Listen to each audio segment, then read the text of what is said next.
Assalamu alaikum. Walaikum salam. Alhamdulillah. How are you? All right. All right. Uh, All right. this this one's a little different. Yeah. This one's gonna be a little different. This one is more gonna be more personal. I have a feeling, but who knows where it's gonna go. Yeah. Yeah. Yeah. Just do what we have to do, provide the information and see where it lands.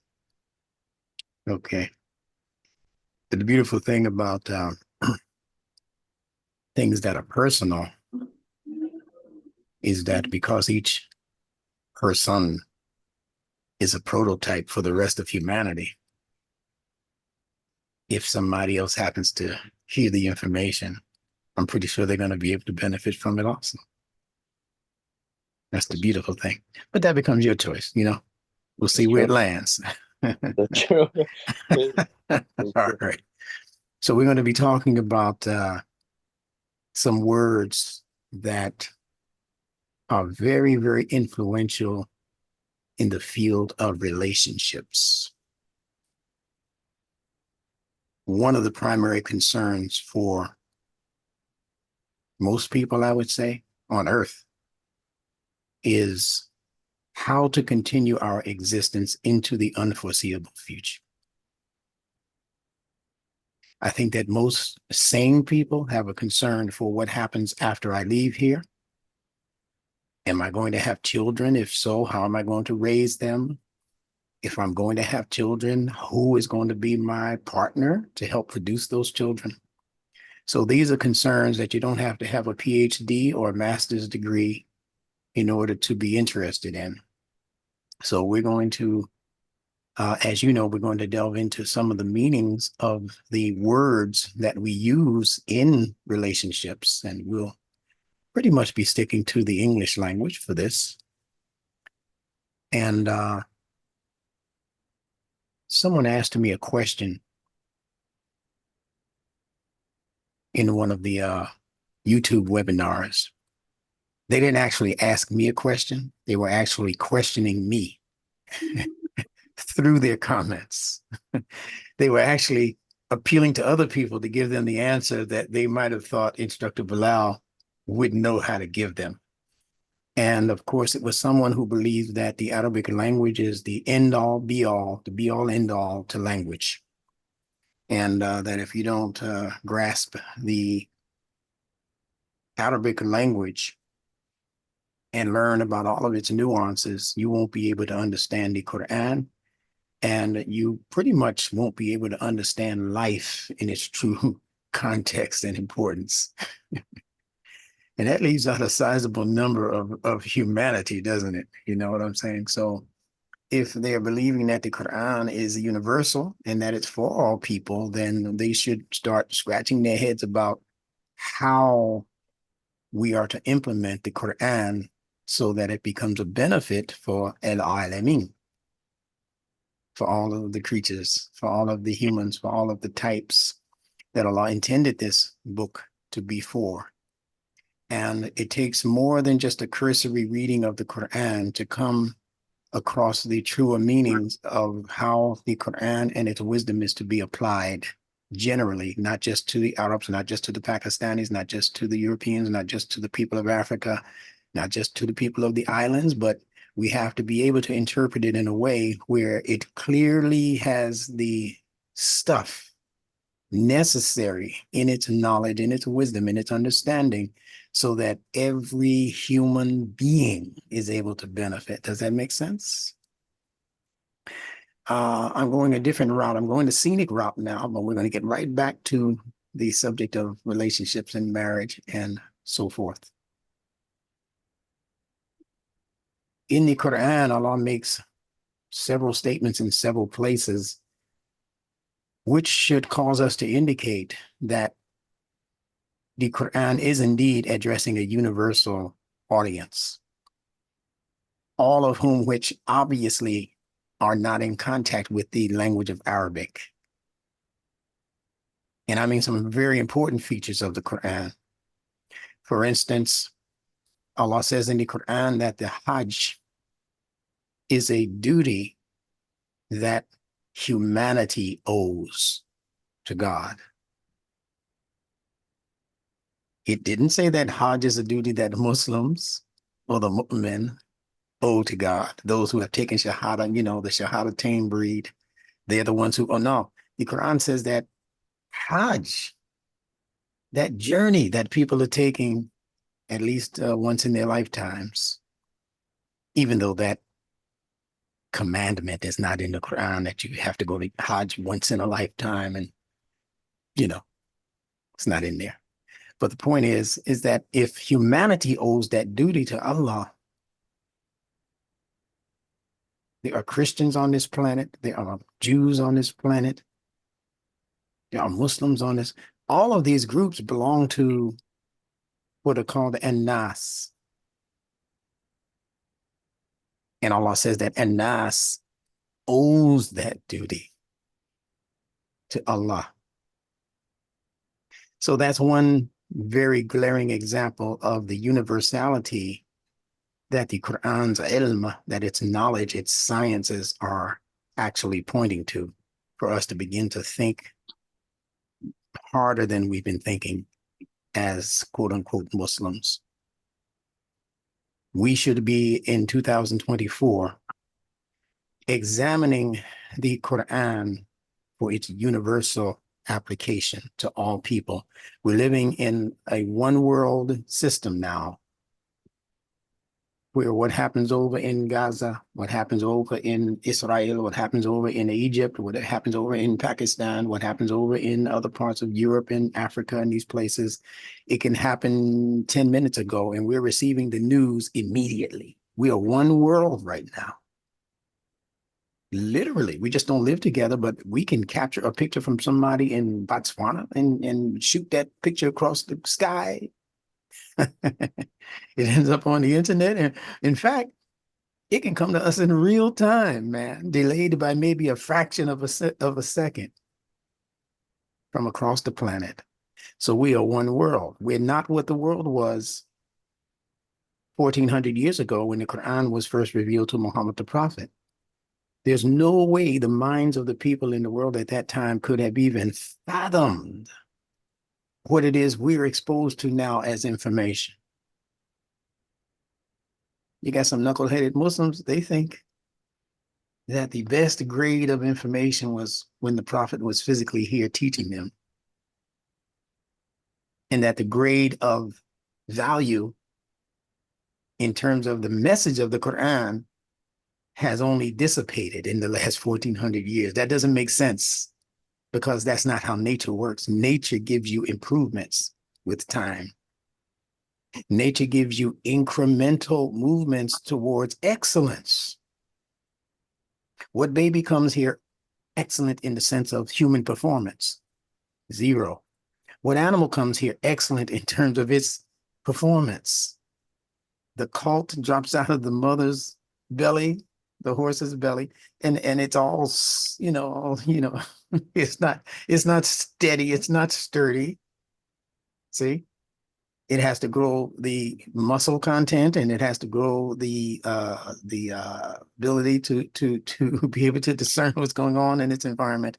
It grows into excellence. So it's the same thing with language. No matter what language it is, we're talking right now though about the Arabic language and the Quran. The Quran's Arabic was intended to grow into more and more expressions of excellence as time accrues. It's what it is now, which is further along than it was 1,000 years ago. And 500 years from now, it's going to be even more surprising to the human intellect that reads it than it is in our day and time. So I wanted to lay all of that as a foundation for where I'm attempting to take you today, inshallah. That the information is universal is the point. If we put it in one sentence, the information is important and it's a universal. So whatever we're going to discuss as a topic using the Quran, we have to discuss it from a universal vantage point, not a local vantage point, not a national vantage point. Although within what we're going to be saying, there are going to be points of information that are specifically for smaller groups of people, because the world is divided into sections. But what we want to place the majority of concentration on is what makes us united. If I give you some marriage advice, for instance, I give you some relationship advice, I want to do it in a way that anybody else on planet Earth who happens to hear it can still say, oh, okay, yeah, there's something in there that I can benefit from also, because that wasn't a national statement. That was a human thing he was talking about. And I'm a human just like the guy on the other side of the planet. So that's where we're going with that. Are you comfortable with that? All right. Now, we're going to pretty much take our time if you have the time. We're just going to relax and flow into the conversation. And I want you to speak back at any time that you feel you need to share something or ask me a question. Feel free to interrupt. No problem. This is going to be more of a conversation.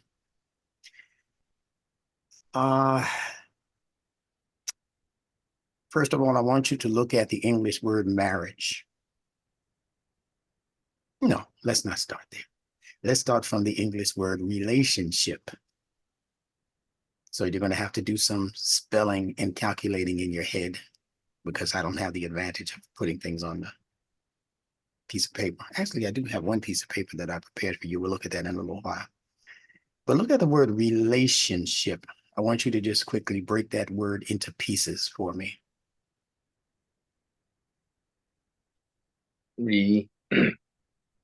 Relationship.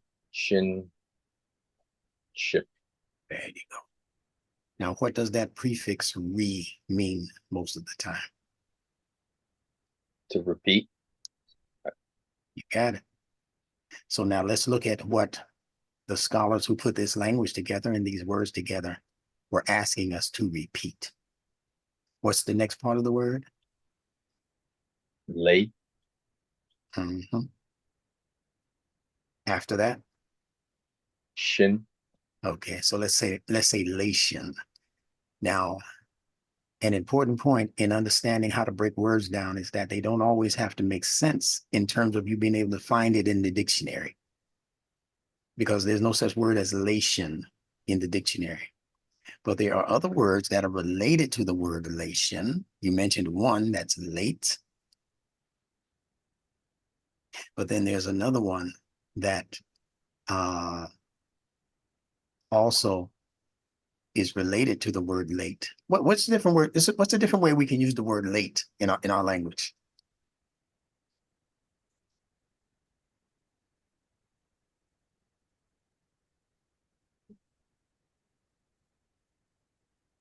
When I tell you, you're going to say, "Oh yeah, of course, everybody knows that." if I said the late Dr. Martin Luther King Jr., you got it? What does that late mean? Passed away. Dead. Gone.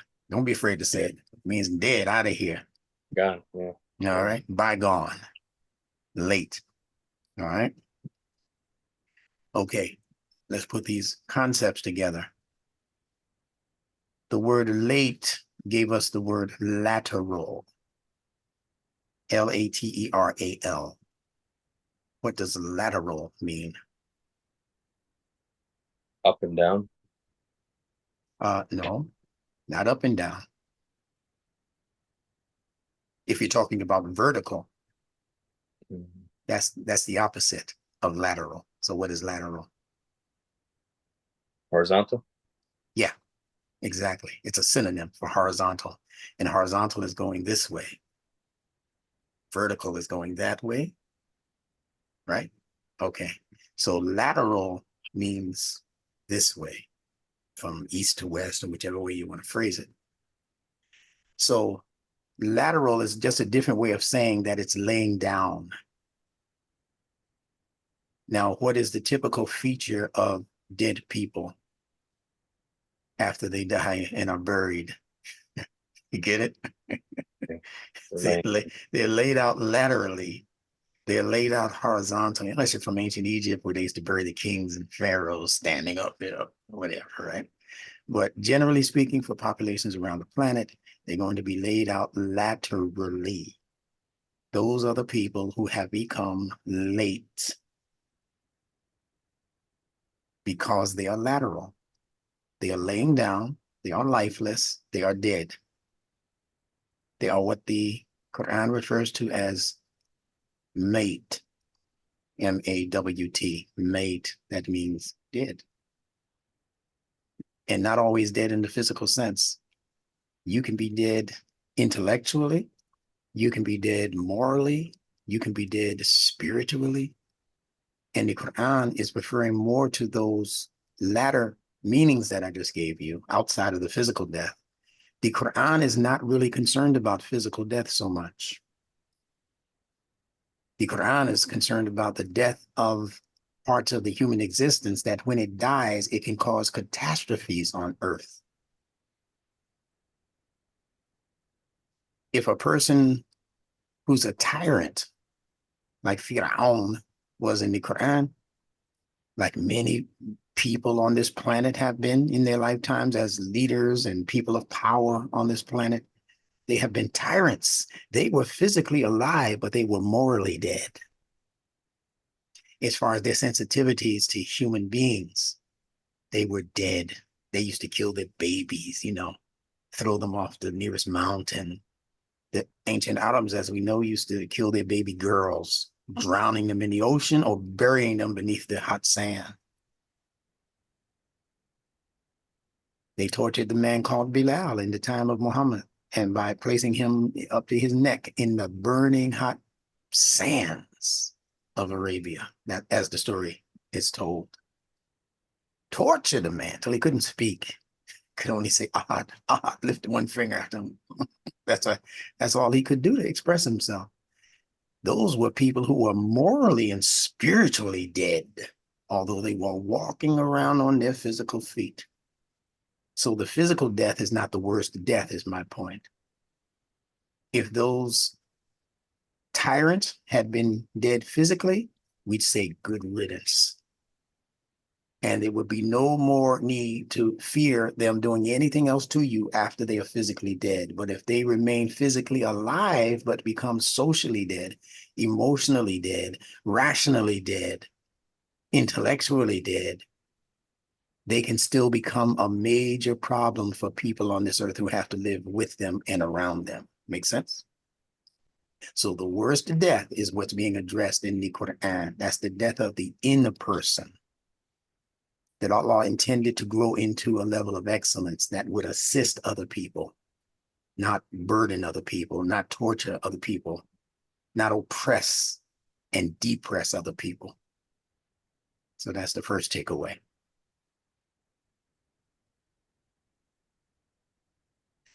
Lateral has to do with the back and forth horizontal motion of people as they walk the planet. If you begin walking from wherever you are right now, where are you right now? New York. Yeah, New York. My used to be favorite place in the world until I found some North Carolina. All right. So if you had the stamina, Dick Gregory, the comedian, he used to walk from country to country, as he would tell it. He used to walk from across the United States. He would just walk, his water and his vitamins and whatever. And he just walking. So what's going to happen if you keep walking horizontally as far as your socialization goes? You might start out by yourself, but what's eventually going to happen if you keep traveling horizontally? You'll meet a lot of people, but I don't know if you'll stay in contact with them. No, you won't have to, but as long as you meet them, that's the point, that you're going to come into and leave many people along the way. Depends on how far you walk, right? So the idea is, even if you walk from here to downtown, whatever, from New York to Queens, like we used to do when I was younger, we'd ride our bikes or walk, different boroughs, Staten Island, go across the ferry and all of that. So as long as you're traveling horizontally, as long as you're traveling laterally, you're going to run into other people like yourself. In the language of sociology, that's called socializing. That's your social nature that's doing that. So your social nature is addressing those things that are horizontal. Your internal life, your spiritual life, is addressing things that are vertical. Because you can do that, you can meditate by yourself.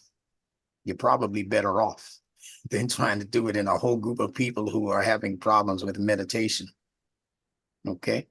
You can do that by yourself. You can sit there for an hour and meditate or recite the Quran or you know, do some mantras, you know, recite some mantras. Or you don't need other people to do that because that's designed to Yeah. take your nature upwards in an ascension. You wanted to add something there? Yeah, just talk to the creator. Yeah, yeah. Stevie Wonder had a song once called Have a Talk with God.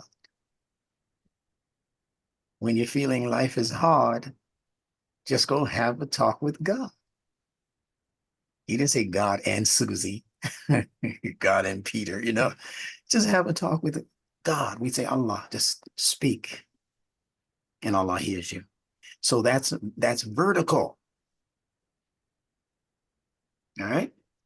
So we got these two directions in the human life. Lateral, that's where our relationships are. You have to be in the social world to develop relationships because all relationships are lateral. They're horizontal. They are looking for the horizon. They're looking for a new day. They're looking for a new sunrise. That's the horizon. That's horizontal. Every time you're traveling, you're looking for new opportunities. You're looking for new information. You're looking for new people to shake their hands, to hug them, to kiss them, marry them, have children by them. That's what we're looking for on the horizon of our social engagement with people. All right. But the vertical, as we said, is an individual quest and conquest. The Quran gives these two directions names. Do you know the name for the vertical ascension? Sirat Mustaqim. Do you know the name for the horizontal movement? Yes. It's okay. I don't know. Yes. I don't know though. It doesn't matter that you don't know. It's a beautiful thing when we don't know because that's the opportunity to know. All right. And many people, no matter how familiar they are with the Quran, they're not going to know what I'm going to tell you now. Repeating what you said about the Sirat, al-Mustaqim. Al-Mustaqim means, you know, to rise. Right? It's a Sirat, the Sirat that is incrementally rising or becoming higher and higher in estimation. But the horizontal movement, which is the social movement, is called as-sabil, the sabil. When we're on that social line of progression for Allah's sake, then it's called sabilillah, the sabil of Allah. And they translate both of those words, sirat and sabil, as road or path. Road or path, the straight path, as sirat and mustaqim. As sabilillah, the path of Allah, the road that is leading towards Allah. That's your destination, Allah's pleasure. That's sabil. Okay. When you put both of them together, the sabil, when it meets the sirat, you get what the Christians call the cross. And the cross is designed to bring about a sense of balance for the human life. The cross symbolizes balance. If you look at the person on the high wire, when they're walking the high wire, they generally tend to have a stick or a pole that they're holding on to, right? All right. So they're walking almost as though their legs are tied together, like they have the picture of Jesus on the cross with his legs tied together. So the person on the high wire has to walk with one foot in front of the other in succession. They can't walk with their legs apart. They have to walk one foot, then they take the other foot and put it right in front of that foot. And then they take the other foot that they just left behind and they put that in front of the foot and that's how they make their progress. But they have to be balanced. And the pole is what's helping them stay balanced. And listen to the great wisdom in that. You know, Allah says to look for the ayat, the instructing signs, right? The great piece of wisdom in what I just told you is that as we are walking life's path, we can't do it only in the upright posture or position of those who are trying to stay in contact with Allah. They read the Quran every day. They just love God. You know, there are people like that all over the world. We just love God. We love God, but they don't give a rat's ass about the people. They are what religion calls self-righteous. That means it's just me and God. The rest of you chumps and get at them. You're not worthy of my company. I got to go talk to God. I ain't talking to you about what? Can you tell me? See, so those are people who are self-righteous. They're only concerned about their relationship with God, their vertical relationship with their creator. But if they're not holding on to the balancing bar of social interaction, the horizontal part of the life, where they have to go out and meet people, they have to meet the challenge of dealing with other human beings like themselves, the ones that they know in their family and maybe their neighbors. And then there's a bunch of people out there, if you keep walking horizontally, you're going to run into strangers, but they're still going to have enough in common with you that you can still interact with them or learn to stay away from them. Whatever the lesson is in it, you're going to learn that lesson from being in social environments. But that's where the balance comes also. You have to be able to balance yourself horizontal, meaning socially. You have to have social balance. And that's something that you have to work for, just like you have to work for vertical balance. Especially the higher the wire is. The wire is 2 feet off the ground, no big deal. You fall off, you laugh, you know, you bumped your butt on the ground. You fall from up there, you're gonna bust your head. You're gonna bust it, unless there's a whatever they call that thing, that net down there to catch you. You're gonna be in trouble if you fall off of a high wire. You know, a lot of people are highly wired these days. We know what that means. Something wrong with their nervous system, because to walk from that distance and believe that you're in that much contact with the source creator, that's going to cause a problem for your nervous system, because you're going to always be doing something wrong that you think God's going to get you for. God's going to punish you for, oh, I was thinking something wrong. Oh, I looked at a girl's backside. Oh, there's always going to be 1,001 things that they tell you bad. Sinner, because they want you to be an angel. They don't want you to be what Allah said you should be, human. And Allah put the human a little bit above the angel, because the challenge is in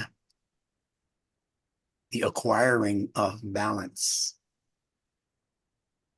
So I'm saying all of that to say, before I get into the nuances of these words like relationship and marriage, I'm saying that the key component of both of those words and concepts are in the term balance. Whatever relationships you get into, whether it's with your source creator or whether it's with your fellow human being, your objective should be to acquire as much balance as possible. So if you're overdoing it in the God department, just praying all day long, reading the scriptures all day long while the world around you goes to smash, while your family is hungry, your children need your time as the daddy, and you don't, come back later. I'm talking to God, No, that's not balanced. Or if you spend too much time around people and you don't take any time for yourself, there's no time out in your life for you. And for the concerns that Allah has placed upon you as a responsibility, you don't have no time for that. And you think you're going to get away in the end of it by just telling Allah, well, I have any time for you. It's raising my 17 children. You know, they ran out of cornflakes and Cocoa Puffs. It's Cocoa Pops, cuckoo for Cocoa Pops. My children, they cuckoo.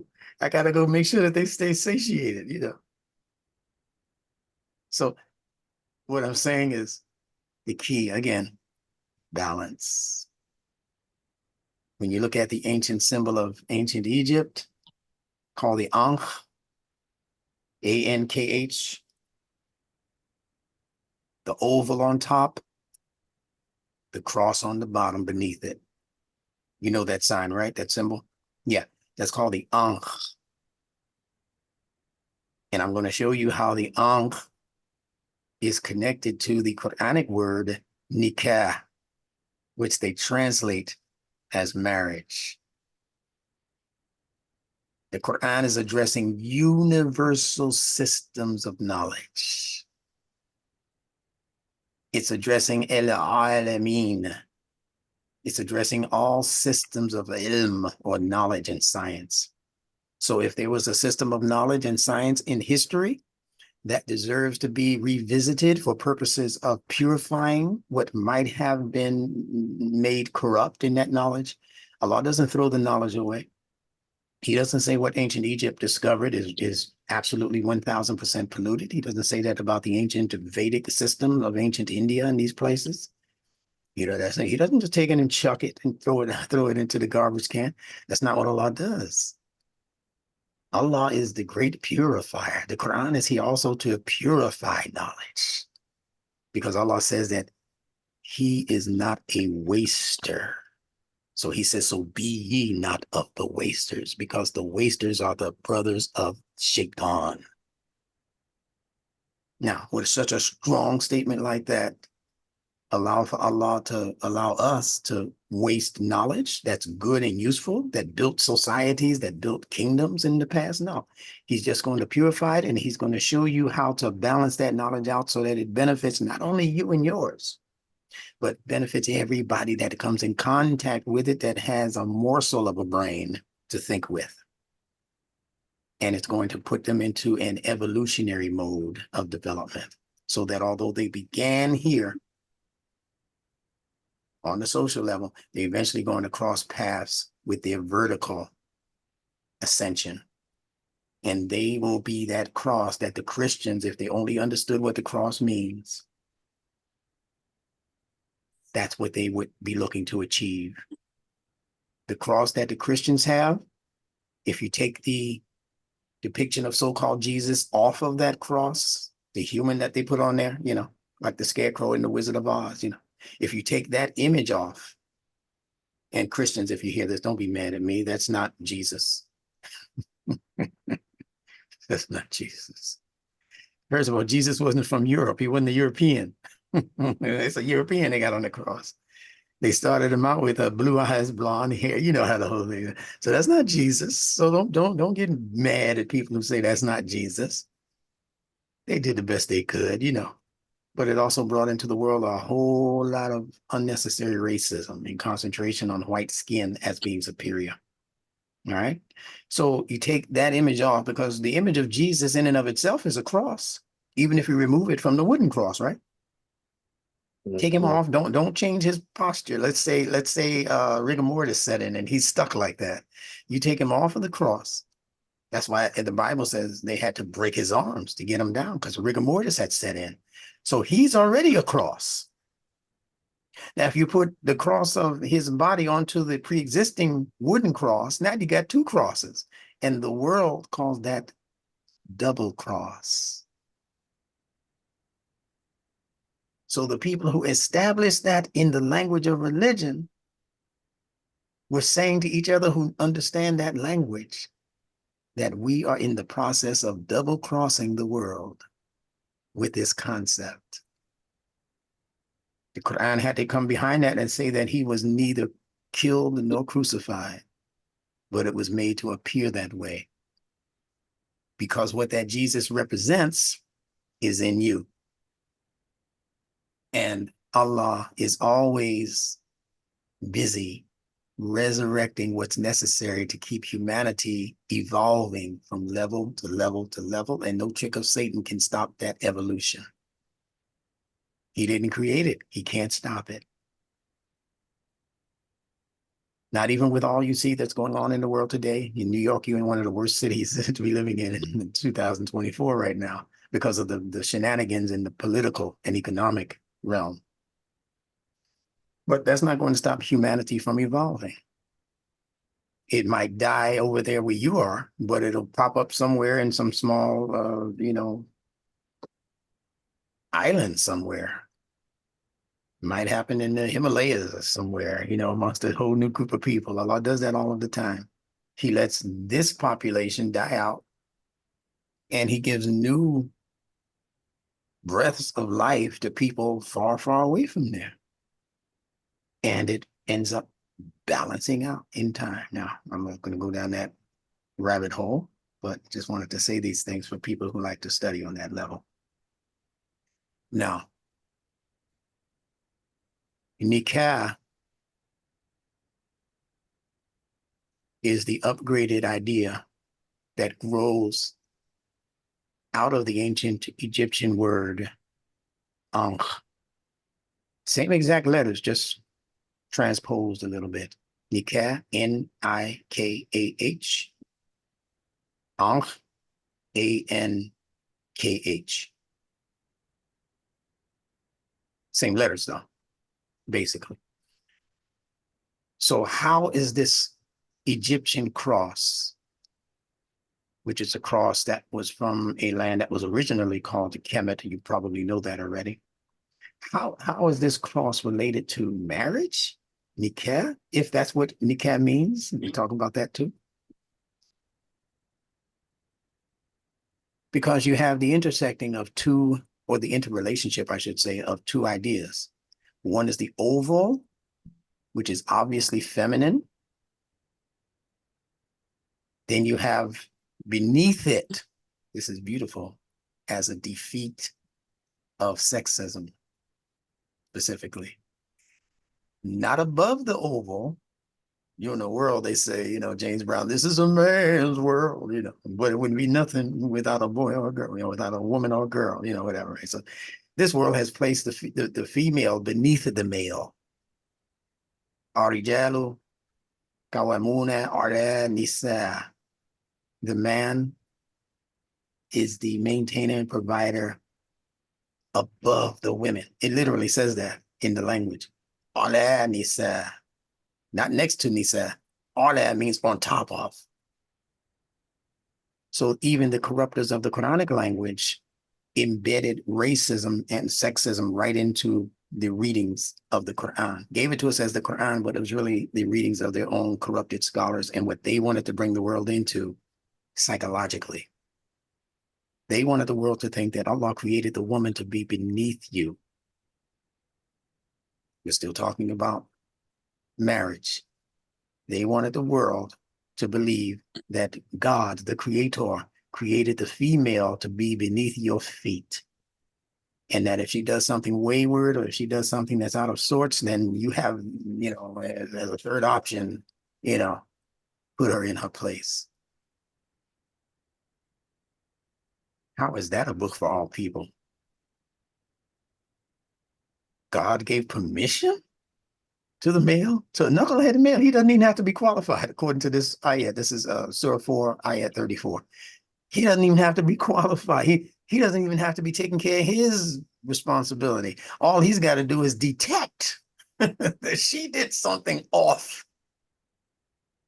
New shoes, her behavior is wayward. And if he detects that, and after he's spoken to her, wagged his finger in front of her face, and then, he refused to share the bed, or that's a real, what do you call it? That's a real punishment for her, especially if she didn't want to sleep with you in the first place.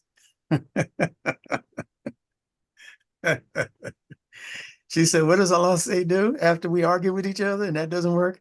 Allah said that I can't go to bed with you. And in her head, she's saying, whoopee, I didn't like this dude anyway, the way he's been treating me and my children. Yeah, so that's not necessarily a punishment.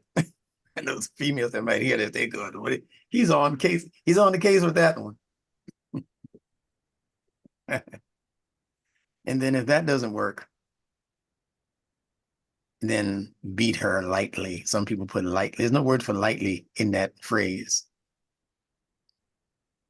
Adribuhunna, beat them, strike them. Now, anybody with a modicum of common sense and human decency would know right away when they hear that something is wrong with this guidance.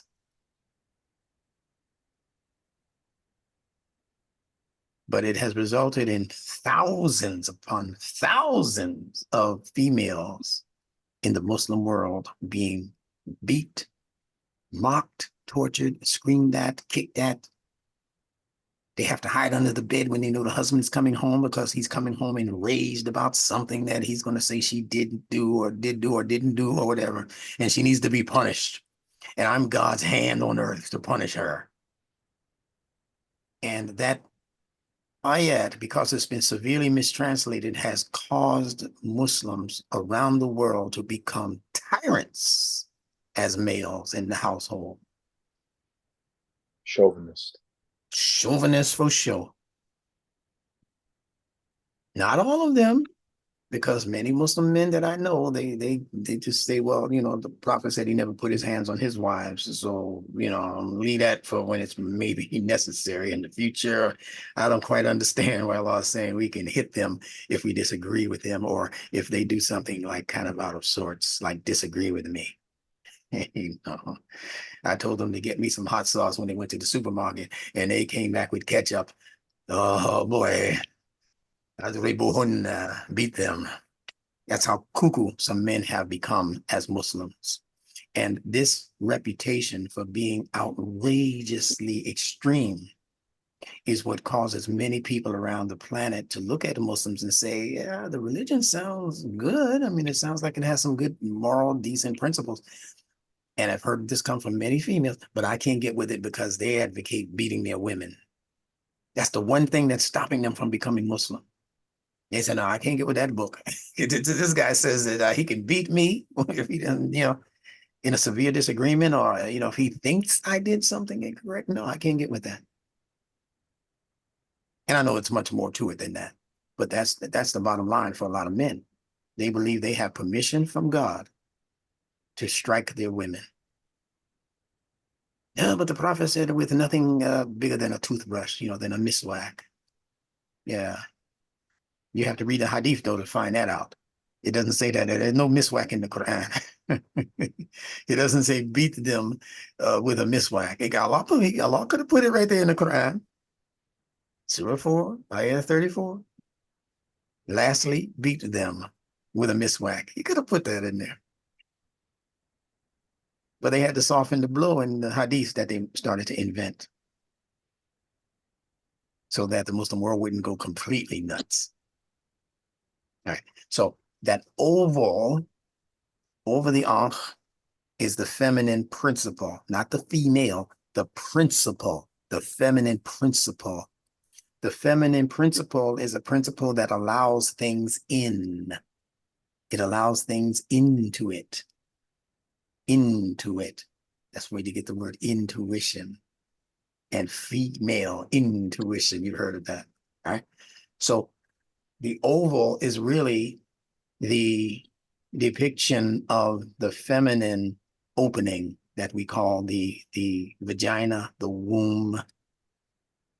In other places, they call it the Vesica Pisces.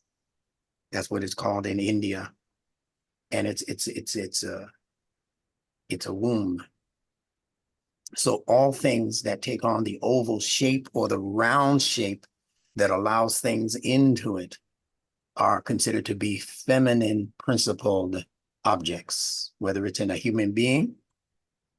Your eye has that shape, oval shape. Your nostrils have that shape. Your open mouth has that shape.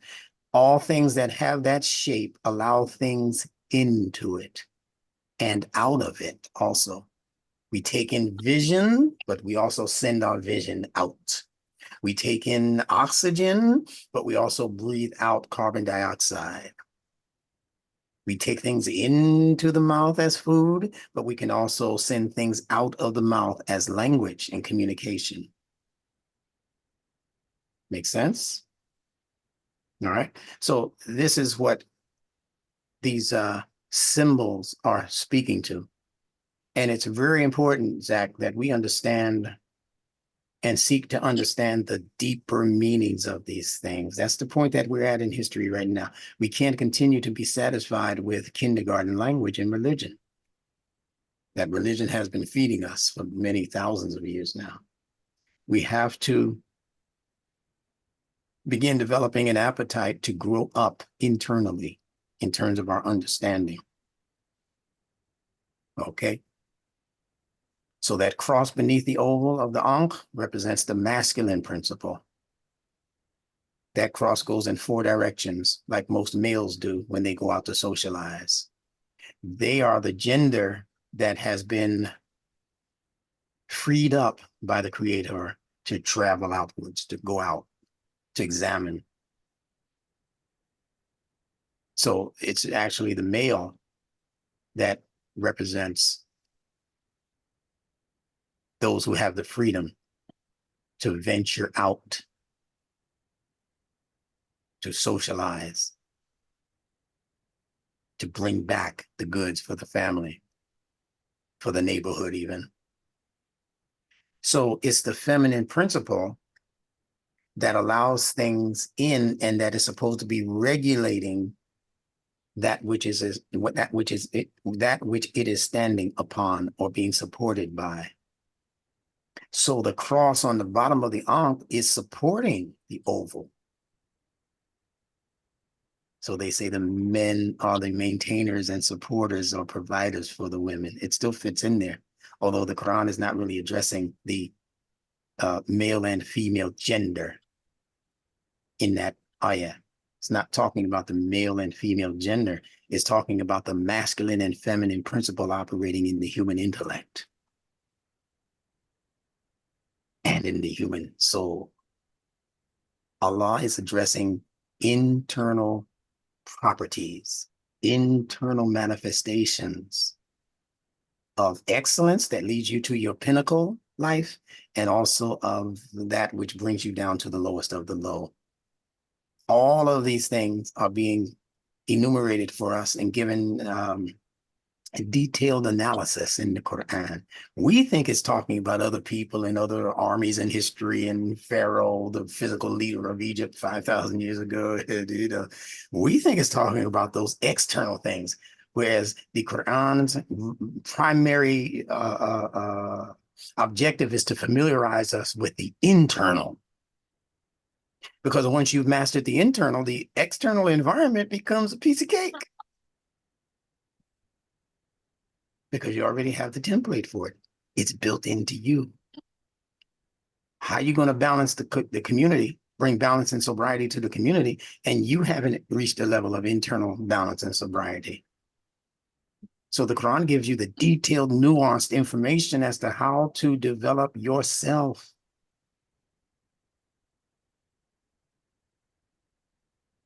And in reading the Quran, a lot of Muslims miss that Allah says that within you, or pardon me, within the messenger, see, of Allah. There are many points in the Quran where Allah says fihi or fiha or fikum, and fi means in. It doesn't mean among you is the messenger. It means in you is the messenger. Am I going too fast for you? I always knew Fee was in, but I never made that connection. Yeah. But So if fi is in, and I'm able to go into something, that automatically makes the thing I'm going into feminine. Think about that for a second. Every time you see fi in the Quran, it's speaking to a feminine entity, a feminine principle. Wal asr, Innal insana lafi khusr. By the setting of the sun, certainly the human being is in loss, but the loss that it's in is encompassing. It's a feminine principle. If you fall into a hole, you fell into a feminine principle. An oval or a round shape or even a square, whatever you can go in and come out is going to be a feminine principled object. The rim of this cup, that's feminine. I can pour beverages into it. I can drink beverages out of it.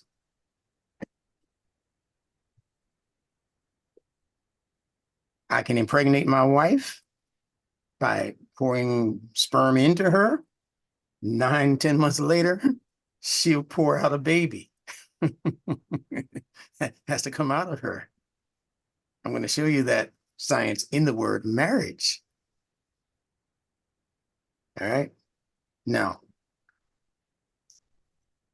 so the ankh is the bringing together of the feminine principle, balancing itself upon the masculine principle.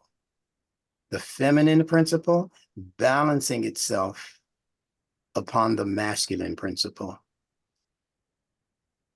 The part of the human psyche that knows how to take information in, that's feminine. And once that information begins to pour in, it has to know how to balance it so that it doesn't spill or waste any of the stuff, the ingredients or the composition or whatever went into the making of that thing. The mind is both feminine and masculine. The feminine takes things in, the masculine, on the most part, sends things out. The female is assigned a role where if she begins to have children, she's got to stay more inside of the house for the protection of the house by the father or the male. And the male is mostly assigned to going out, as we said earlier, to find the necessary things for the family to continue its existence. So feminine principle takes in. Masculine principle, like the sperm coming out of the male organ, goes out. And it goes out in search of, just like the sperm that come out of that part of the body, it goes in search of the ovum. And when it comes in contact with the ovum, now there's a race to the finish. Oh, there it goes. But only one is going to make it. How beautiful. And the one that makes it attaches itself to the egg, called the ovum. The ovum. You got it? Yeah. With the sperm that came out of the penis, the P, masculine. You turn the English letter P upright, you got a D or a B. You turn it back down, you got a P. and that's how the male organ is. He gets excited. He's finished for the night. You see what I'm saying? They clocked all of this into the language. And believe it or not, it's in the language of the Quran also, but Allah dignified the language in the Quran to explain these same things to you. Musa and his companion that they don't give a name to, they ended up losing a fish. Fish? That's an age-old symbol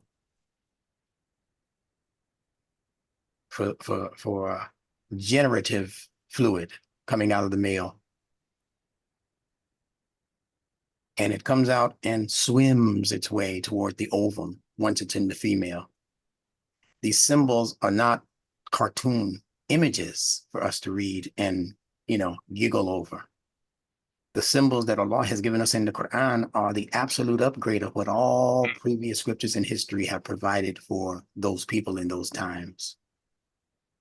The Quran just cut away all of the fat so you can get right to the protein, right to the bodybuilding substance without having to swim through a bunch of narratives and nursery school rhyme type stories and stuff that it takes a genius among you to figure out and break down and decode it. And you don't have to do all of that to the Quran. All you have to do with the Quran is think, do dhikr, just remember, look at these things and then understand the lesson in them, and then remember those lessons when you're confronted with that template. The Quran calls it dhikr, and it calls the male dhakr, just the difference of a vowel. So if dhikr is the male, and the male is the one with the organ that goes out, then that lets you know right there that the dhakr is also the one who goes out in search of. When you do dhikr, you're sending your mind out to remember these things that Allah taught you along the way of your journey. Those important lessons are intended to inseminate the mind, because at that point, the mind is feminine. So the dhikr is like the male who looks for the feminine principled thing to inseminate. But you won't become inseminated unless you engage the dhikr. And unless people are confused, dhikr gave us the English word D-I-C-K, the male organ, but not for a nasty reason. In English, we call a dick a detective. We call him a private dick, don't we? Dick Tracy, the detective. Because the detective is supposed to go out and find the criminal, find the, he's supposed to go out like the sperm and find what he's looking for. It's not a nasty word when you understand it on its higher level of value. So dhikr is also that. It's the mind that's going out in search of. Alhamdulillah, subhanallah. La ilaha illallah. The mind is searching, swimming. And it's doing it in the same way that electricity roams the skies, lightning.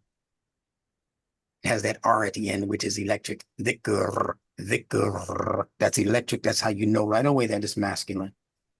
Anything electric is masculine. Anything magnetic is feminine.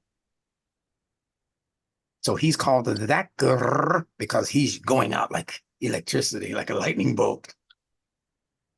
Right? Even when he pours that fluid into his wife during that time of romance, it's electric. He got to slow it down. Hold up. She might have to tell him, slow down, honey, because he's erratic. Erratic. You get it? Look for those R's in your words now. That's the key. But she's called a untha in the Quran. And Allah says that the male is in no ways like the untha. The dhakr is in no ways like the untha. In other words, the electricity is in no ways like the magnetism. Untha is where we get the English word enter. You get it? She's the one who's open. So you can enter. You can enter her. Anatha. It also means to be soft, like iron. And you know that iron is magnetic. It attracts. That's what the female does. She attracts. That's why she needs to cover more than the male, because she is the most attractive one. You can have a very good-looking macho kind of man walking down the street with his muscles showing, muscles showing. Female might look at him and go, "Oh, he looks nice." But let a woman start walking the street with some cleavage showing, and see how much of an attraction that is for the average male who has no discipline. You understand? Let her waist and hips be a little bit over the average for a woman, and you'll have guys getting whiplash, turning around, with their wives on their side, turning around. They have whiplash at the end of the day, looking at all these pretty women. I'm a girl watcher. You used to have all these songs in the culture. I'm a girl watcher. Watch the girls go by. My. That's in the African American culture. We had those songs, but they had those songs everywhere in popular music, in rock and roll music, and country music. They've got these songs that describe our relationships with the opposite sex. That's another misnomer. There is no opposite sex. There is a compatible sex or gender. They fooled all of us into believing that whatever she is, I'm the opposite. I'm smart, she's dumb. You see what I'm saying? Dumb blonde, that dumb broad. We got a bunch of names for women that mean they're not like what we are. The weaker sex. Weaker compared to what? You try having a baby, fella. Weak in what areas? She shouldered the weight of a whole family without you being present.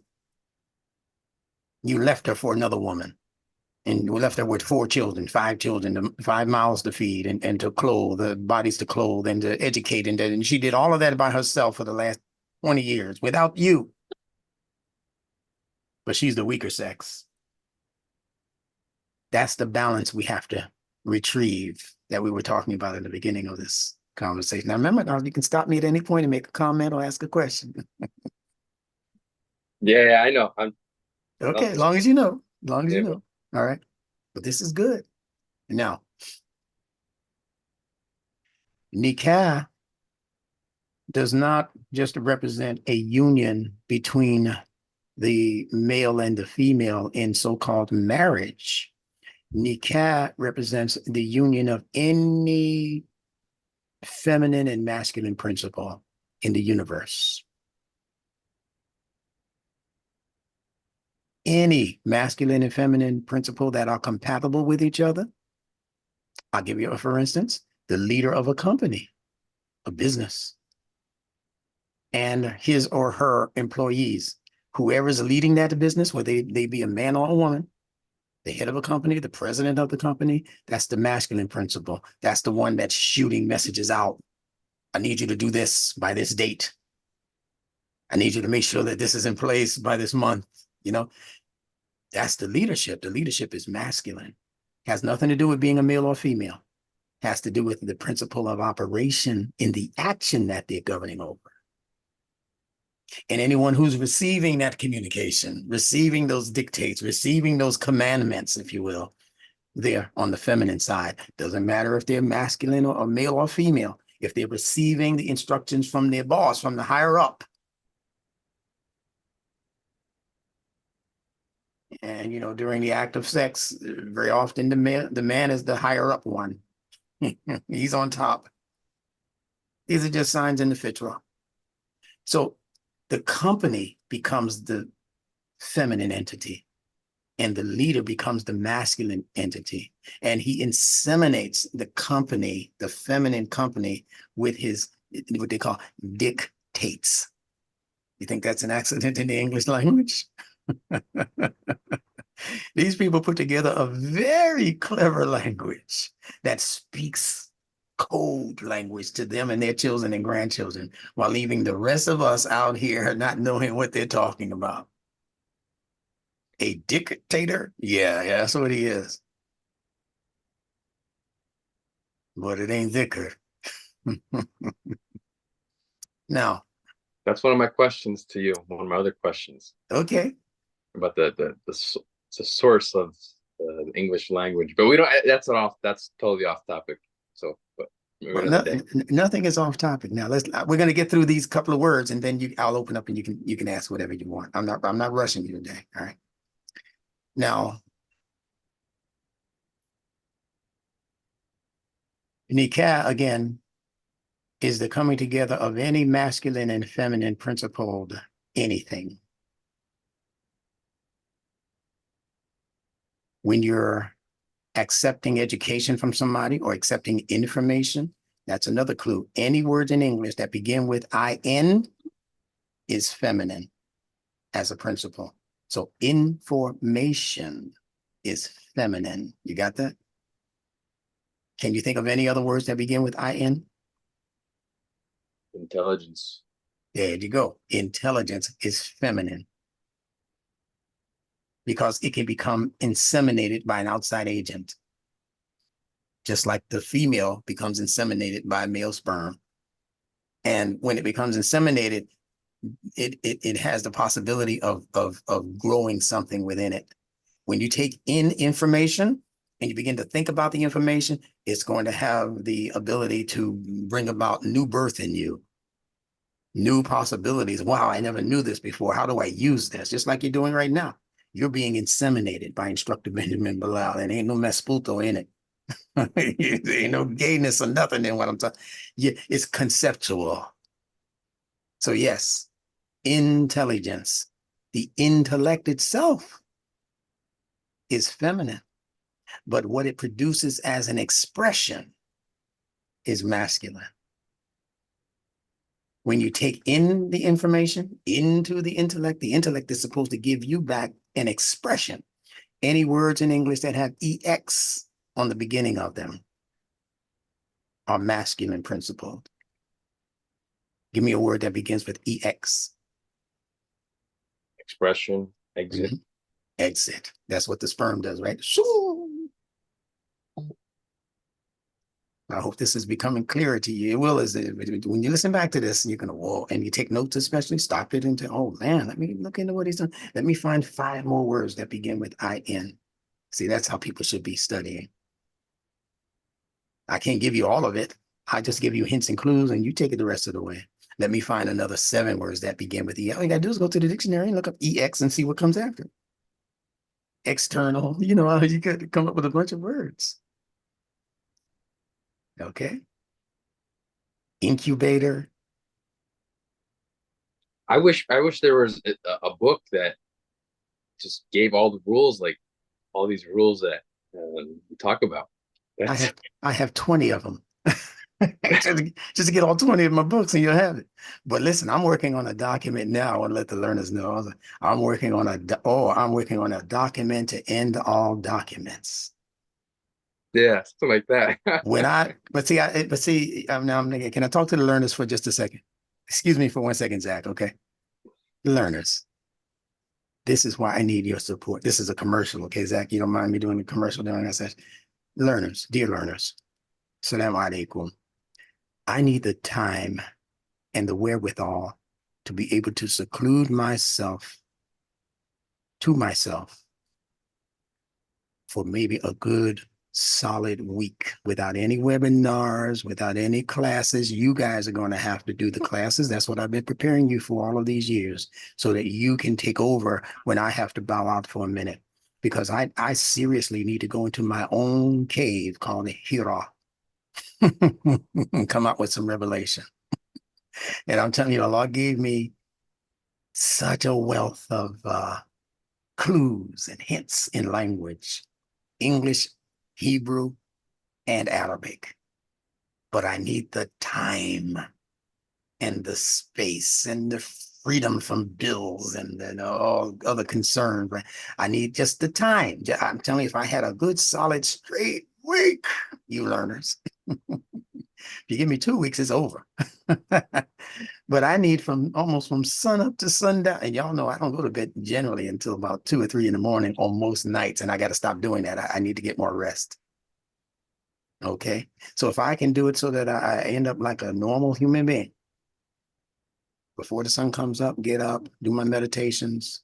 I want to go back to bed for another hour. That's fine. But that's a great time to begin studying when the world hasn't encroached upon you yet. And then just every day do that, do sections at a time. I'm telling you, I'm going to say some things to you today, and I'm going to give you some resources, and you'll understand why I'm saying all of this. Because if you can be introduced to information that Allah has gifted me with, and as I introduce new resources to you, you can begin studying these resources on your own without going cuckoo for Cocoa Puffs, because we tend, when we come into knowledge from some other place or people from some other country or something like that, for some reason in America, we tend to just go into, leader worship. Yeah, we're going to guru worship. You run into a Sadhguru or somebody, they become your new sheikh or your new guru or whoever, Sheikh Mufti Menk or whoever these guys are, or Numan Ali Khan. I mean, that's why I haven't introduced a lot of these people to my audience, because some of them will leave what I'm talking about thinking that they got the gold, and they don't. They have, some other metal that only works where they are in their environment. I'm trying to introduce you to universal principles of wisdom, and I take no credit for it. I just want to be the conduit, the vessel that Allah uses to introduce it to people who I will never know. And after I die, it'll still be here, replicating. That's all I'm trying to do. Serve out the rest of my life, however many days I have left, or hours, I don't know. But I want to be able to do it freely with Bismillah attached to it. That I didn't do this in the name of Bilal. I didn't do this in the name of Black people or in the name of Muslims only. I did this by attaching myself to the identification that Allah leaves here for who He is and what He does for all of us indiscriminately. So that's my commercial. Help a brother. That's all I'm saying. Now, marriage. The English word marriage. No, I'm sorry, I didn't finish with relationship. So we talked about doing things over and over again. I'm sorry, I need to plug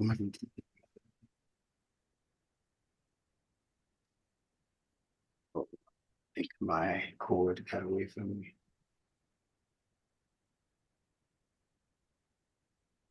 Yeah. All right. Yeah. Hey man, what's going on with my battery here? Hold on.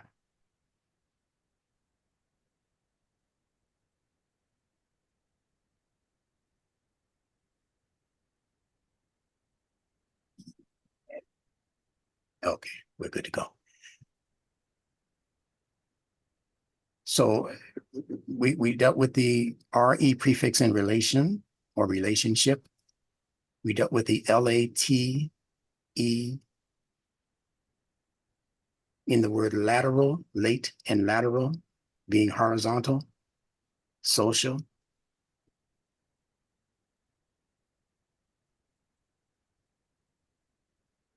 The ION in every English word that has that as a suffix, it represents what an ion represents in science. We're not going to get into that today, though. The eon at the end of English words like relation represents a principle of operation in the word that operates exactly like the ion, spelled the same way, ION in science. So look up the word ion and just take it down as a meaning, and don't worry about it. We'll get to it later. Then the prefix of the word relationship, obviously, is the word ship. Tell me what you know about a ship. On the water, has to get to a destination. Can't drown. What's the journey like? It can be choppy at times, wavy. What's making it wavy? The waters. How is the water? I run water in my bathtub to take a bath, and it's not wavy. What's the difference between the water I'm running in my bathtub and the water that the ship is sailing upon? Why is that water wavy? And my bath water is not wavy. I don't know the science behind waves. Yes, you do. Just think deep. That's all. Matter of fact, this is not even going to be deep. I'm going to make it easy for you. In my bathroom, I'm controlling the situation of the water. I don't have a giant industrial fan blowing over the bathtub, right? That might create some waves. But what's pushing the water in that instance? If I have a fan, a giant industrial The fan in air. my bed. There you The go. air. There you go. Just think about the four elements. Nothing in creation can escape the four elements. I just dropped a gem on you. Everything you read in the Quran is going to be related to one or more of the four basic elements. What are those four basic elements? Do you know? Water, air, earth, fire. There you go. Anything you read in the Quran is going to be related to one or more of those four elements. What did Iblis say about himself to Allah? He I'm said, made of fire. yeah, you created me from fire, from nar, and you created him from what? Clay. That's earth. Two elements right there. And if he's able to be shaped, look at this now. If he's able to be shaped by what the Quran calls him being created from clay, you can't shape earth unless it has another element in it. What is that? Water. All right. So you got three of the elements already. You got fire, you got the clay, the earth, which has to have water in order for it to be malleable. What's the one element that's left? Air. Can fire exist without oxygen? Okay, so I just showed you the easy way to find the four basic elements in the universe in just that saying, in just that one pronouncement of Iblis.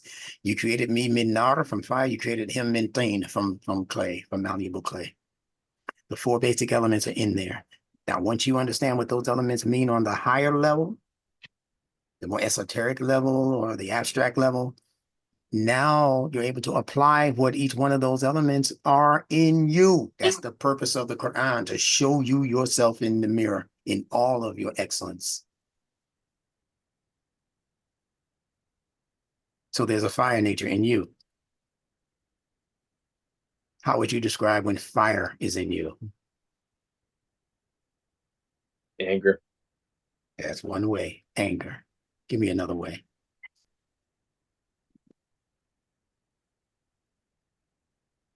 Motivation.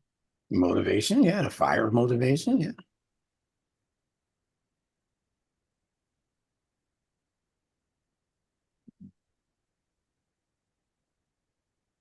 You heard of the fire in the belly?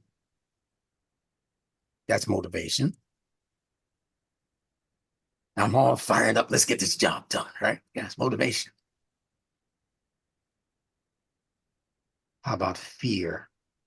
You hear how close those words are? Fire, fear, fear the fire. The most dastardly ruler in the Quran outside of Shaitan is someone called Fir'aun. Pharaoh, Fir'aun. You hear fear in front of his name. That's no accident.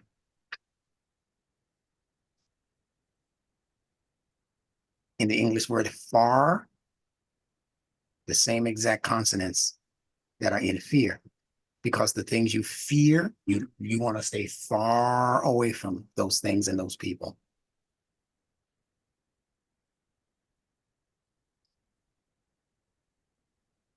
And there are many other connections in the logic of the sounds of these words. Has nothing to do with the language. I give you Fir'aun.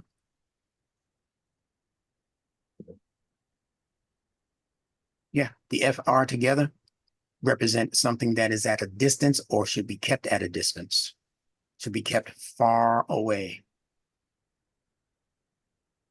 If I say you should be for the same things I'm for ideologically, it's because your ideology is far away from mine.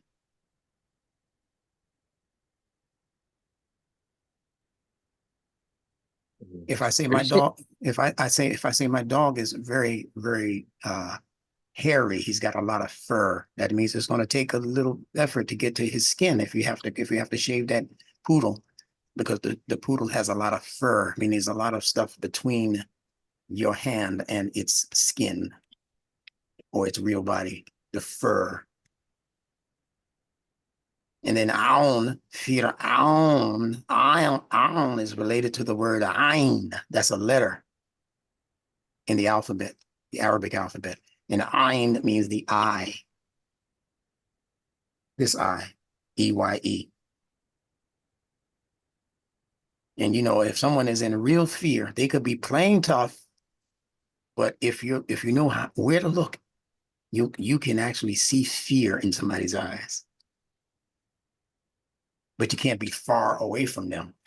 If you get up close, like Musa had to get, him and his brother Harun, they had to get up close. They had to get in Pharaoh's face. So Musa was able to see the fear. Musa was the one that was fearing before that.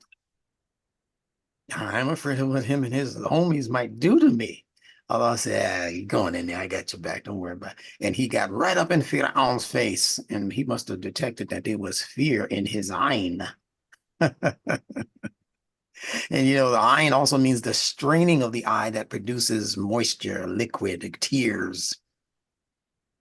And that's what fear will do. Fear will make you, you know, go to the bathroom on yourself if you're young enough. Little children, they get afraid of things. They, you know, urinate in their pampers because they scared. Right. So this whole thing about the compression taking place in the eye, especially if the eye is very tired, also, it'll turn red and then it'll start producing wetness. So ayn also means fountain. It means eye and it means fountain. And it means any situation that causes you to strain. When your eyes get tired, you start reading, you're trying to burn the midnight oil to pass that test tomorrow, and your eyes start tearing and start to hurt sometimes. And the water that comes up out of the fountain, it has to come underneath the ground through pipes and situations, and then it has to push its way towards the fountain for you to be able to take a sip. And that's what the tears in the eye do. The eye ducts, they call them D-U-C-T-S. What it takes to produce moisture, tears to flow. It takes something happening in your nervous system very often. Fear, hard times, anger. All of these things can push that water from where it's originating in your system to be able to flow through your eyes. It happened to Yaqub, the daddy of Yusuf. He cried so hard when they brought that fake blood on that shirt back to him, and they said the wolf got him. They said his eyes flowed so badly that he was blinded by the tears. Fitra principles operating in the Quran that have nothing to do with some guy in history named Yaqub who cried a river over the missing son, or what he thought was the dead son, Yusuf. All of these characteristics are pointing to characteristics within the human psychic and emotional makeup and instinctive makeup. So if you want to be a true Quranic reader, you can't do it without studying Allah's fitrah. The alternative name for this deen, we say Deen al-Islam, but we also say Deen al-Fitrah.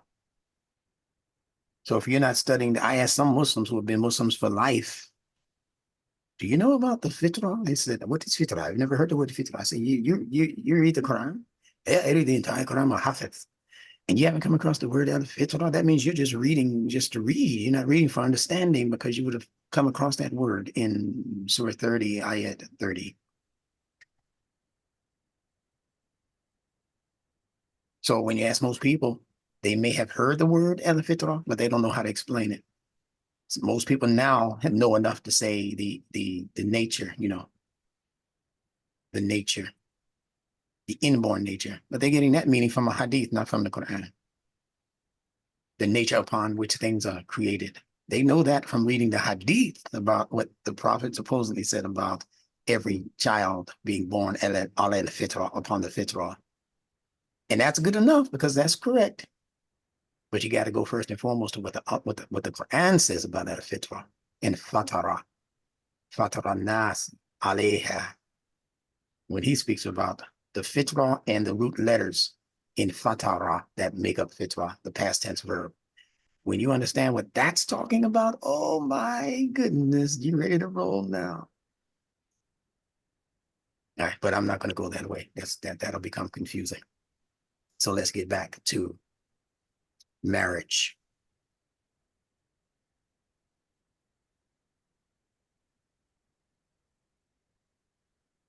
We know what a ship is.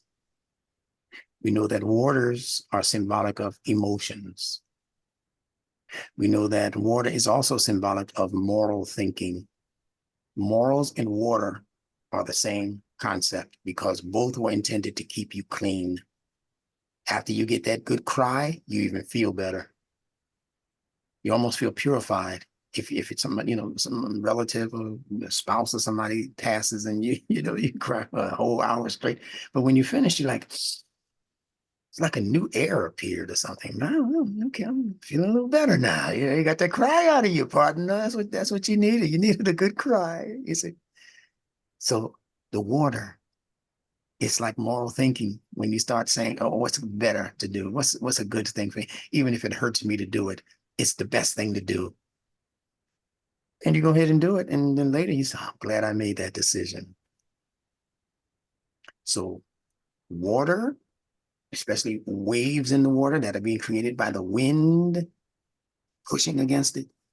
Those winds are simply concepts, ideas that are floating in the atmosphere that are urging you in a direction, urging you. Don't stay there. If you stay there, the filth of that environment is going to pollute you if you just stay stuck and still. Don't be a pond. Don't be a lagoon. Don't be a, what's that other body of water that it just gathers a lot of muck? Swamp. Swamp, yeah. Don't be a swamp. Be active. How wonderful is that? Be like the lake or the oceans or the river, especially the rivers. Rivers are constantly moving. You throw a piece of garbage in the river, it ain't gonna stay where you threw it. You throw a piece of garbage into the mind of a human being, if they're a moral thinker, that garbage is not going to stay where you thought you put it. It's going to keep moving until it pushes it to the shore. And Allah talks about that in the Quran, about the oceans that gather up all of this filth, and Allah allows that ocean to deliver all of that filth to the shore. The scum, all of that stuff in there. Allah says He pushes it to the shore, and He only lets survive that which is good for humanity. That's what He says about the oceans in the Quran. You think He's talking about physical oceans? No. He's talking about the oceans of information that He allows us to come into. What's the other proof for that? Allah said, if all of the oceans were ink, and all of the trees were pens, and He were to times them by 7, that means infinity, never could you exhaust the kalima, the words of Allah. So Allah is telling you what trees mean. Allah is telling you what waters, oceans, what it means. Ink, pens, ink, N-K, ink. Don't you put ink into a pen? Doesn't the word penis or penis, isn't that the first part of the, isn't pen the first part of that word? That's the way the world has put this word, this world of English. This is the way they went with it. And Instructor Bilal is cracking the code. There's many other people who are good and better than me at doing this. I need that book of all the rules. Yeah. Are you married? Yeah. Yeah. Don't tell your wife I'm working on that kind of book. she'll think it's your second wife. The book. Hey, I haven't even told my wife I'm working. My wife already knows that this work is my second wife. She's told me that. She said, I'm glad I married you because, most of them say, well, a man can marry up to 4 wives. And she said, she said, your work is already 3 of them. She said, so if you marry another woman outside of me, you'll be violating. That'll be your 5th wife. I know a lot of men understand what I'm saying because what I do takes a lot of time. But when you begin to master it, as Allah has allowed me to do on the most part, got a long way to go, but He's allowed me to master it. When you come up to that level, the rest becomes easy. I got hundreds of books in my house, a few hundred books, and about half of them I haven't even opened up and read yet because I really don't have to now. Allah has given me the kind of fountain that just keeps flowing. And all I have to do is open up a book and look for a particular word or a particular concept that I'm studying, and I'm finished with the book. I'm ready to put these books on eBay. But what I'm going to start doing is giving them away to learners like yourself who I know are interested in certain subjects. I'm going to take pictures of all of them, and I'm going to tell you I'll go for broke. Choose 10 each. I would love that. All right. But in the meantime, I'll be working on putting my book together that's going to, oh man, it's going to surpass probably all of the books I've done already. If you were to put those in one book, the book that I'm writing is going to be of such help to everyone who's beginning all the way to those who are the most sophisticated in the understanding of Nunetics. It's going to be a benefit to college professors and all teachers, high school teachers, parents who are trying to teach their children and grandchildren. This one collection of information that Allah is blessing me to put together and be able to just do it in a way that all of these groups of people can understand. It's going to be amazing. And at the beginning of it, I'm taking no credit for it because I know how it flows, how it comes out, but I have to have the environment and the time to put that together. But let me finish what I'm saying to you. So the ship, all relationships are lateral, meaning you cannot neglect your social responsibilities. You got to go work, bring home some money, whatever. Bring home the beef fry, as they say, bring home the bacon, the beef bacon, the turkey bacon, right? You got to do that. You got to meet people so that you can run into new opportunities for helping your family become upgraded. So the social level of your existence is in the relationships. You can't be a hermit. That's why the Quran speaks against being the priesthood and the people who gorging themselves off and don't want to marry, don't want to have children. The Quran speaks in opposition to that because you won't grow humanly. You'll grow spiritually, you grow up divine, but that'll be about it. You won't be able to expand your wings socially, all right? So whatever the ship is doing, look up the word ship in the etymology online dictionary and even look for more details in terms of the ship, like the different parts of the ship. And one part of the ship is called the stern. The stern. So in your relationship, sometimes you have to be stern. If you don't know how to manage the stern, you could end up on anybody's shore. Who's in control of this ship? You have to have an admiral.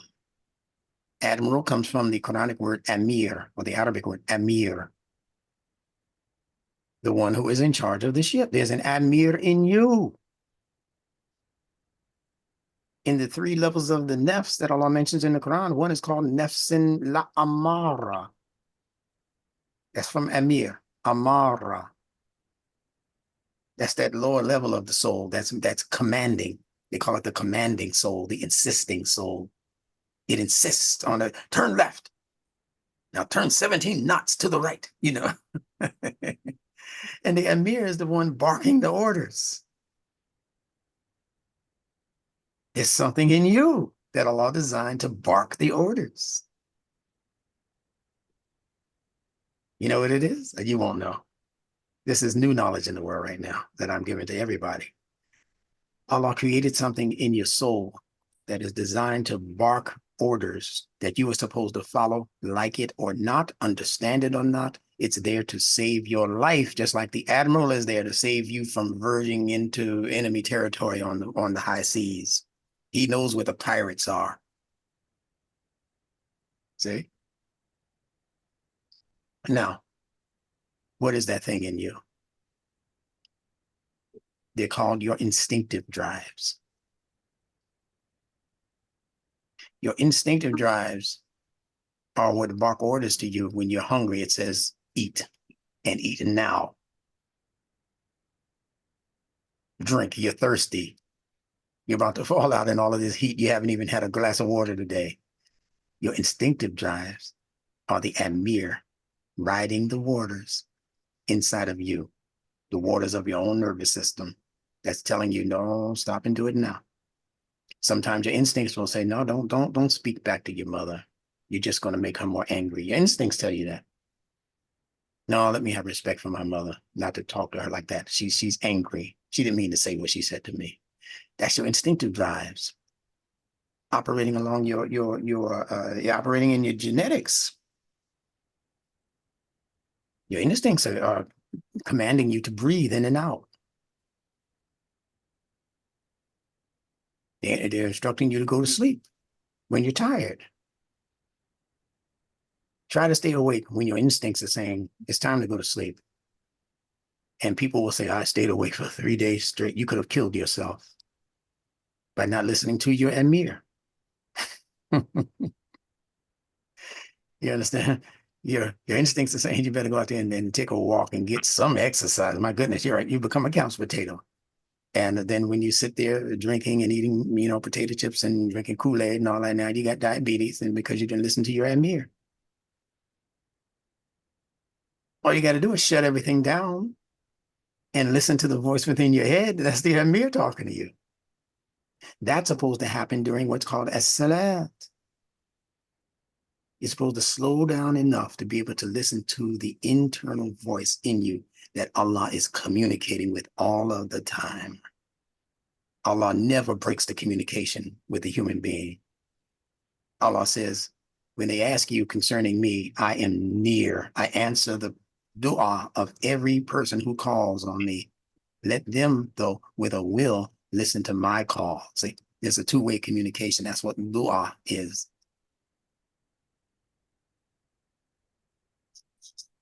Okay? So Allah is always in communication with us. It's us who break the communication with Allah. God left me. God abandoned me. Allah never abandons you. We psychologically abandon our source creator. Allah says, okay, it's hot in the room, put the fan, plug the fan into the wall so you can get the connection for the current, and then turn the fan on and leave it on. We do all of that. We plug into Allah, and stuff starts to get cooled off, and then we forget about our relationship with Allah. We leave the room. The plug is still in the wall, but the connection for the electricity is in the light socket. So as you're leaving the room, you turn the light socket off, the light switch off, not realizing that it's turning the fan off also. You come back in the room and you say, well, it's still plugged in.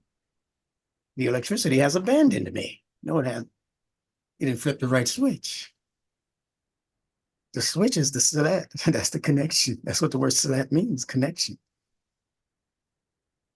So all of these things are being spoken of in the Quran, and they are grand ideas, my friend, meant to be pondered deeply. But all of these ideas are right within our grasp if we would just, stretch our arms like the bottom of that ankh and accept it. Say, come on in, I got you. I'm going to protect what Allah has given me as information. I'm going to share this information. People who come with open arms, they're sharing. That's a masculine principle. Let it go out.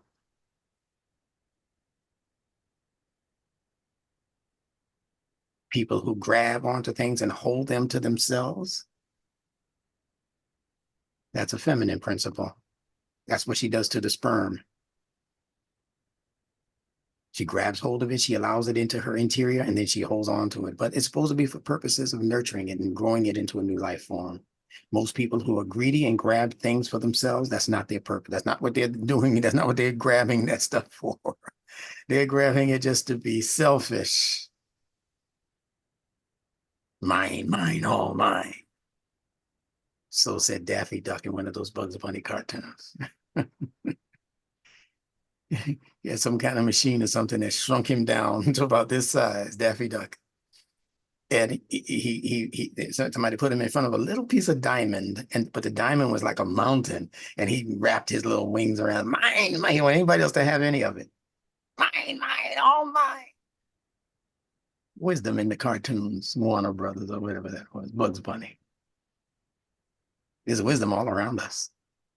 Now, so that's enough on the ship. It's intended to take you to your destiny. That's what relationships are designed to do, whether it's a business relationship, a personal relationship, a love relationship, a marriage relationship, a relationship with your children, a relationship with the culture, the environment, going to the museum or whatever to look at the artwork or whatever. All of those are relationships, and all of them are going to be sailing on something that will challenge you emotionally and morally. If you got a relationship with the whorehouse, the whorehouse, not you, of course. If any of you out there have a relationship with the whorehouse, it's going to challenge you emotionally and morally. It's a ship. Friendship. It's still a ship. Now, look at the word marriage itself. M-A-R-R-I-A-G-E. Yeah, I think that's right. So look at the first few letters. M-A-R, actually double R, but mar, mar. That already has a meaning in the English language.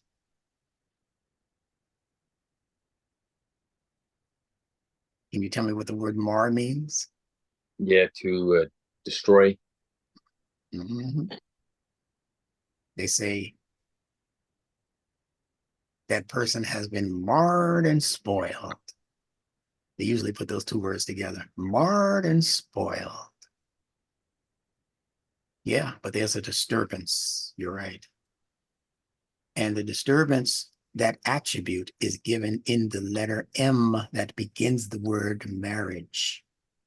See, if you go through these letters and these consonants especially, but the consonants and the vowels, they all have inherent meanings. You can take any word. That's why I was telling this person on that YouTube video I mentioned earlier. It's not just the Arabic language that has these precious meanings. It's the letters and the phonemes, the sounds that are connected with these letters that are universal. The sound of S in English is exactly the same as the sound of S in Arabia. Sawd, seen, sun, sit. It's the same sound. It's that sound that Allah has given meanings to that register in the psyche of the human who hears them. Not the word, not the language. There are other special qualities and ingredients in the language itself. Yes, especially the Quran. It's the template language for all languages. But the sounds by themselves, that's why I said you don't have to be a Muslim speaker of Arabic to understand what the Quran is talking about if you have access to the sounds of those words. And you are a diligent enough student to study the sound, the letter, the phonemes in the word. Not just the word, the phonemes, the combination of sounds in the word. The first thing that the infant does is make a sound when it comes out of its mouth. Now we call it the letter A, don't we? Ah, ah, ah, that cry. That's not like the sheep. Bah, when he comes out the mother, he's doing B. He's doing the letter bait. Bah. The horse is whinnying. It was a different sound. But for the human, it's ah, that's the open A sound. Ah, you scared a baby. Ah, you scared an adult. Ah, those are sounds that are ingrained in your psyche and they have meanings in your psyche.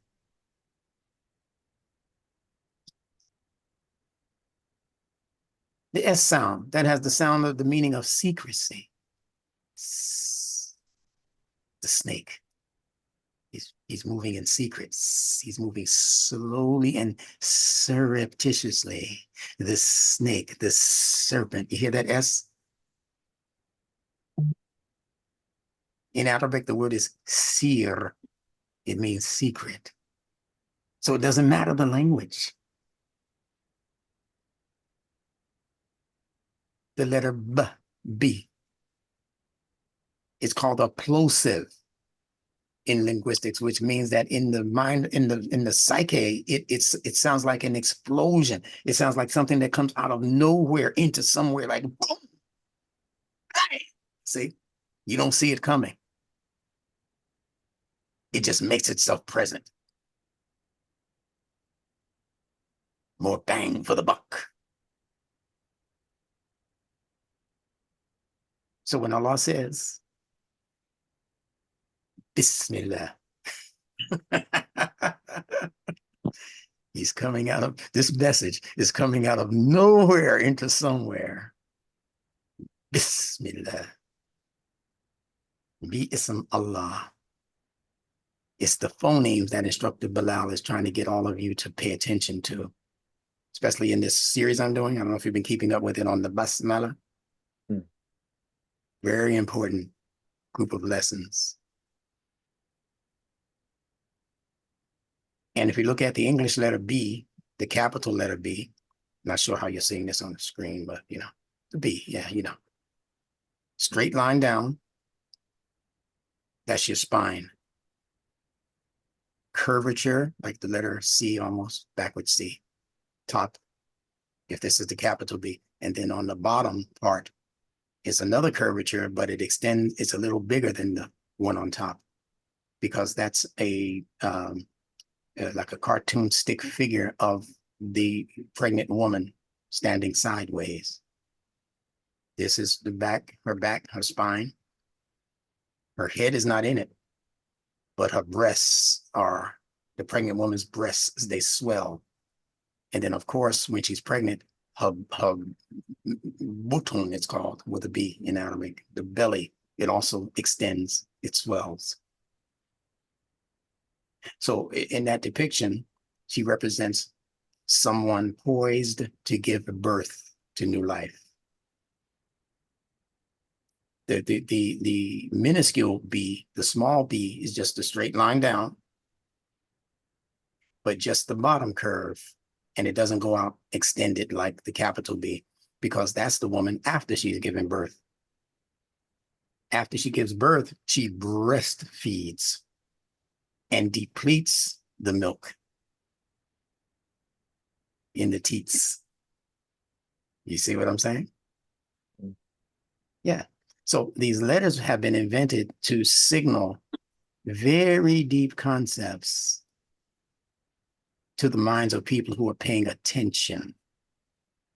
If you're not paying attention, it's all wasted information.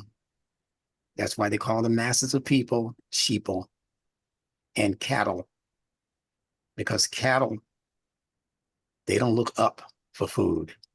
They don't look up for higher knowledge, higher concepts, higher information. They don't do what the giraffe does. Cattle keep their attention on the grass. Get it? Grassroots people. They keep their attention on what's beneath them. What's beneath us? Pornography. What's beneath us? Foolish living. What's beneath us? Drinking alcohol, smoking cigars and cigarettes, like that's some big time achievement of those super wealthy sitting there, smoking cigars and all. I'm trying to tell the world what to do. Sigmund Freud died from throat cancer, and he's supposed to be one of the biggest ones of all to introduce knowledge, but the knowledge was so corrupted that he couldn't even make the crossover between a higher concept in language and in the mind, the psychology of human being. He couldn't make the crossover into his human moral behavior, into his ethical self. He couldn't make that, because he was all just cuckoo for Cocoa Puffs. And even his student, called young. He had to leave him and say, you know, he had to do like Moses, like the wise man did with Moses. Said, well, this is as far as I can take you. Yeah, you're on your own now, partner. Right. So that's what we have to do. When we come across a wiser level of understanding in ourselves, we have to say to the impetuous one, that impetuous nagging one that's inside of us also, that's as far as I can carry you. You got to go. You don't have to go home, but you got to leave here.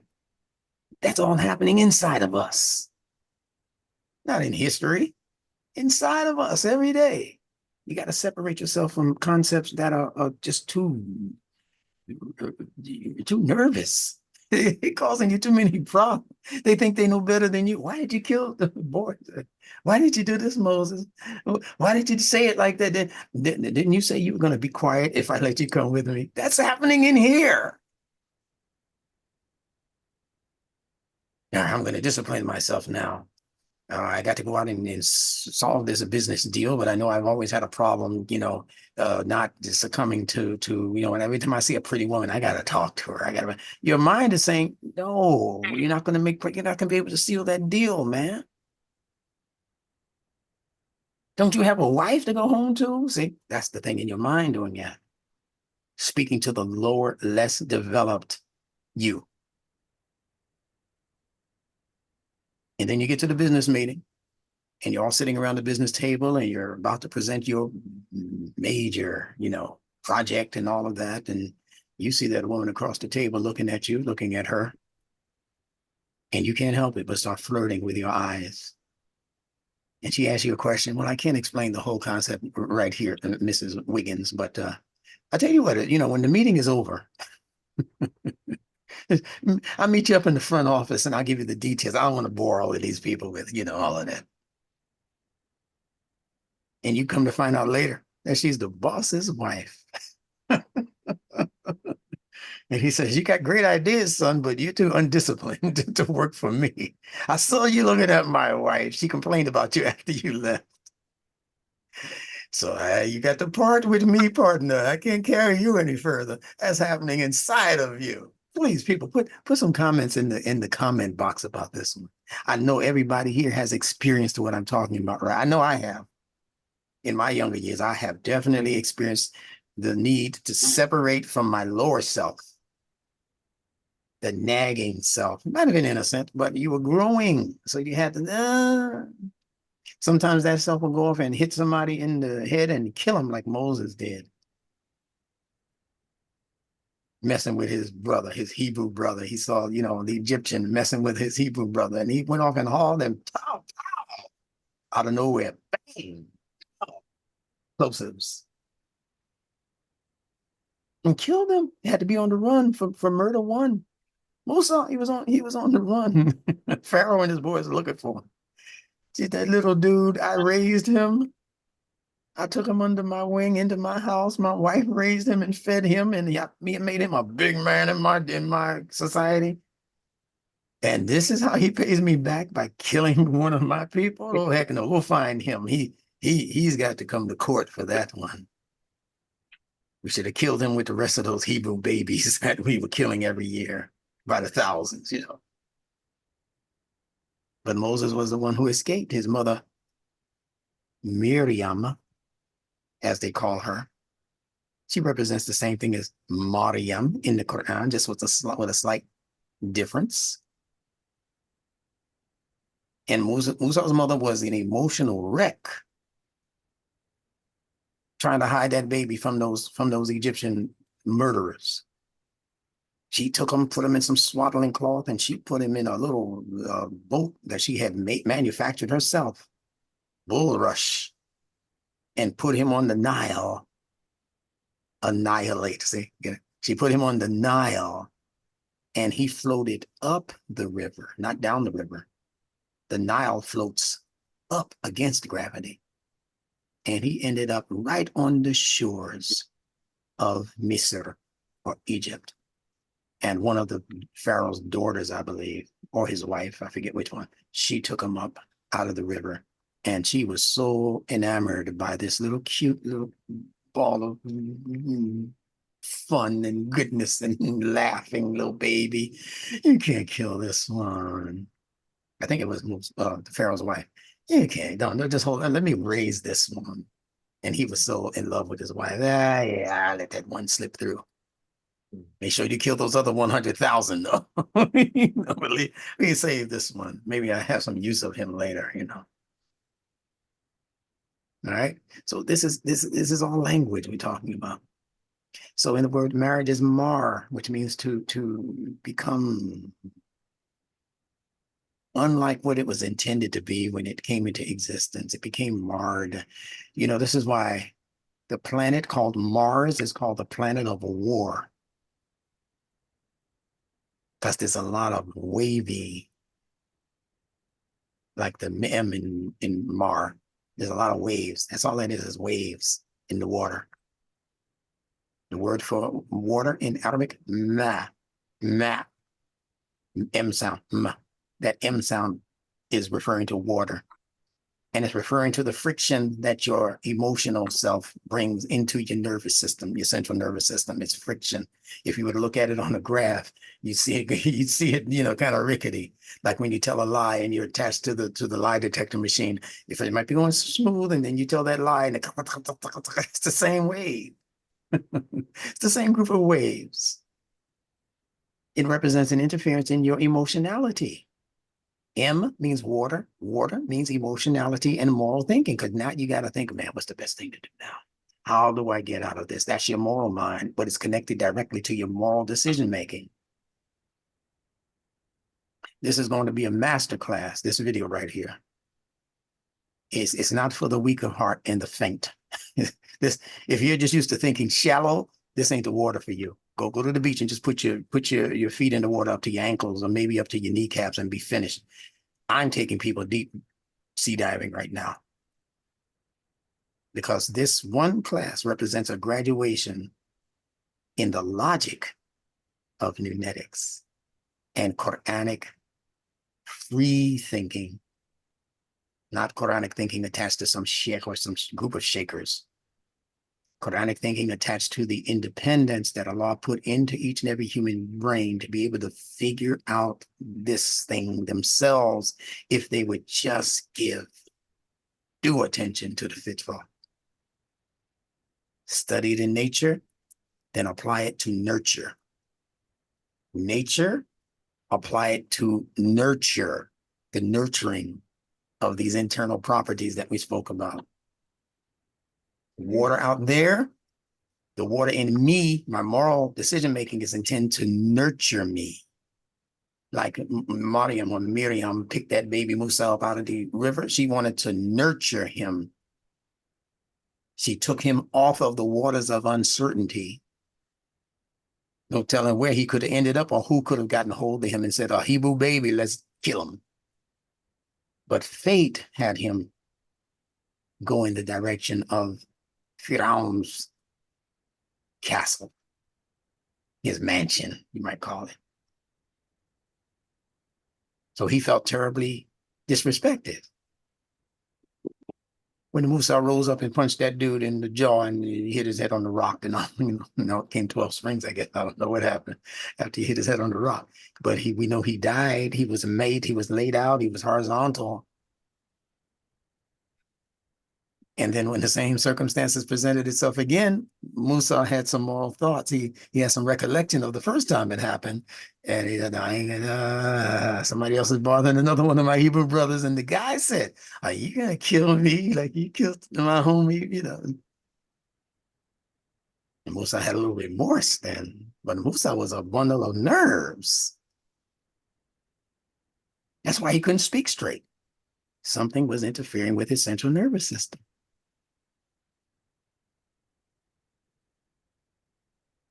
Allah said, I need you to go speak to the big guy. Musa said, but well, I have this problem with my tongue, my lisan. It's called lisan, my tongue. I don't know how to stop it, Got a guy in the White House right now claiming the same issue. I stutter. Not the same stutter though. That's a story for another day. The point here is that Musa said he was afraid of Fir'aun because he might not be able to articulate himself clear enough for Pharaoh to say, yeah, all right, I'm gonna let you get away with that. Allah said, but I got you back. What are you worrying about? You want to take your brother Harun with you. Yeah, yeah. And he's got some education. Yeah, take him. Tell him take his PhD off the wall so he can show that to Pharaoh. Take his master's degree and put it in his back pocket. Then take a picture of it with your iPhone, Harun, so you can show it to Pharaoh when you get there. Let him know you're educated, like most of his soldiers and educators around him. But he ain't the one I want. Allah said, you're the one I want. Musa, because Musa was the one with the musing mind. Musa is the one with the mind that was able to muse, to think about many things, think about how to get out of a situation, like as if you're in a maze. See, Musa, muse, maze. They're all the same concept, just with nuances that are different. When a mouse, see, mouse, maze, muse, when a mouse gets into a maze, he begins to look for the way out. That's the purpose of the human mind, being able to muse, to figure your way out of this darkness, to figure your way out of this place that all of where you need to go looks like one thing, the same. I don't know when I get to the end of that hall, do I make a left or a right? If I make a wrong move, I could, get hurt. That's the musing mind. That's why Musa was so busy making snap decisions during his whole life. You're going to be quiet if you come with me, little boy? Yes, I'm going to be quiet. As soon as something happens, why did you do that? That's the musing mind. It's erratic. It's unstable. That's musing. Musa is not this man who lived 5,000 years ago in ancient Egypt. Musa has been created by Allah to exist in you and me. I know a lot of Muslims don't like hearing that. Some might call me, yeah, he's a kafir. That guy Bilal, he's a disbeliever in the Quran. I've taught you more Quran in the last 2 hours than you learned in your whole history in the masjid or in the madrasa. Not you, talking to people who think like that. I taught you more than what they taught you in your whole lifetime. In the 2 hours you've been listening to this video, if you get a chance to listen to this video, you might not. But if you do, I taught you more in these 2 hours by the grace of Allah. That's good for you in your development. Whereas all of the history and the narratives and the fairy tales and all of that fake stuff they've made up to support their idea of the corrupted Quran that they messed with and entered brackets into and put their ideas in the brackets. So your mind would be steered up the river to the direction of their Fir'aun.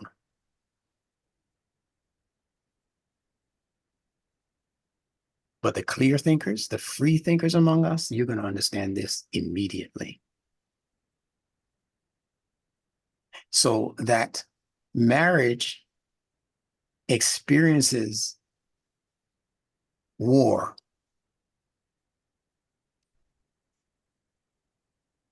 There's an animal that headlines the 12 signs of the zodiac, that when the males get together, this is how they meet each other. You know what animal that is? Ram. The ram. Turn the word ram around. What do you have? More. See how this goes? No, I haven't made the connection yet. Huh? I haven't made the connection yet. Okay. I know there's something there, but Yeah. Mar means to be warlike. It means to challenge. yes, sorry. Yeah. It's the intellect when it challenges ideas and concepts and Exactly, things that you conclude on that you found out later, it don't go like that. So that butting heads. Butting heads. Yeah, that's what they call it. Butting heads. That's right. Butting heads. Yes. And no two rams can be leader over the same group of sheep at the same time. Only one ram gets to rule. So they butt each other with their big horns until one of them is defeated. He goes with it, leaves with his little tail between his legs, and he finds another group of sheep to try to be the leader over. All of that is happening in your intellect. Now, look at the word in physiology and biology for the part of the brain that is the singular and unique ruler in the head. You got three basic levels of the brain. You got the reptilian brain connected to the spine on the bottom. Above it, as a middle brain, you have the limbic brain. It rules over your emotions and your memory. Then on top, the crowning achievement, the ram on top is called the cerebrum. Cerebrum. C-E-R-E-B-R-U-M. Take the U out, put an A in them. An A in there. Well, yeah. Cerebrum, ram. That's the ram right there. It's the human intellect and its ability to make moral and rational judgment. Just like the judge, ain't no two judges sitting in the courtroom making decisions. He'll ask the peons after he's given them a certain amount of information, well, what do y'all conclude? You think this guy is guilty or innocent? But he'll give his educated view on with the case and the law and, you know, and all the rest of that. And then even if they make a decision that he knows is against the law, he's going to come and say, we can't go with that. We can't do it that way. The law says. And then sometimes he won't have a jury at all. It'll be just the judge. He's the ram in that courtroom. He's making the singular decisions. Allah created the human intellect to occupy that position in the human head.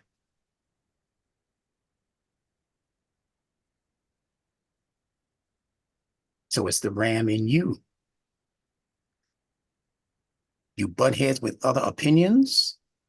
You butt heads with other things that you know are not as strong as you to defend the human life and human excellence. You butt up against those things. You go to war with those things. When the Quran talks about groups of people going to war against each other, it's not talking about wars in history. It's talking about wars that are taking place in you and me every day. That's why they, with wisdom, decided to say that jihad was also an internal battle. They at least came that far. Because that's what it's talking about in the Quran. It's not talking about no physical war, shedding no physical blood. Everybody knows the result of war. For thousands of years, people have been going to war in the battlefield. Everybody knows what that is. Allah said he revealed the Quran to teach humanity, to teach mankind about that which they were not knowing. Taught the human being that which they before were not knowing. So if you knew what it meant to go to war, if you knew what it meant to be bludgeoned or bloodied or you know, whatever, laid out in the battlefield, if you knew that before you read the Quran or before the Quran even came into the world, that's not what Allah is talking about. It's very clear in the Quran. Your white blood cells are soldiers. Science knew that you got soldiers in your body, white blood cells that go to war every time there's a violation in the system.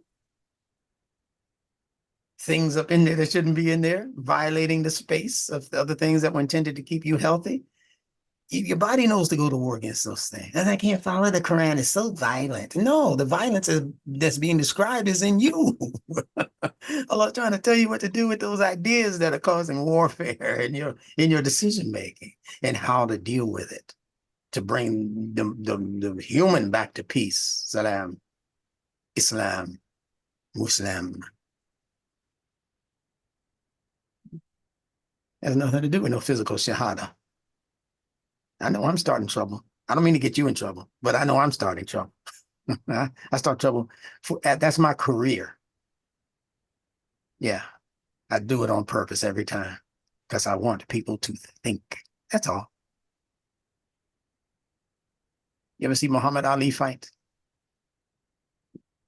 Clips. Yeah, Yeah, clips. Okay, yeah. I met him before he passed. A few years before he passed, we became not very close, but close enough to where he know who I was. I was working on a screenplay that he was interested in backing financially. And I met him in a hotel room with his wife, his last wife. And we spent a few nice hours together that last time. Before that, I used to work security at some of his appearances, if he'd appear in a bookstore or something, signing books and that kind of in the latter part of his life. But not while he was fighting. I didn't know him personally, but I truly admired him then. I admire him now. And he's a great inspiration, as you know, for a lot of people around the world. Great intellect, Muhammad Ali. But he invented something called the rope-a-dope. And the people thought that he was going to get pummeled to death by locking himself into one of four corners and just doing this and letting the guy just wheel against George Foreman. Whoa, oh, and the guy would just wear himself out. Well, that's what I do with my detractors. I don't fight back. I don't punch at them. I don't even comment back at most of them that criticize anything I've said or done. I just let them keep swinging until they get their arms tired. And they find something else to do. I'm not here to argue with people about the concepts. You be to your deen and I be to my deen. That's what the Quran tells me. Don't argue, don't fight and fuss with. For what? I don't even know you.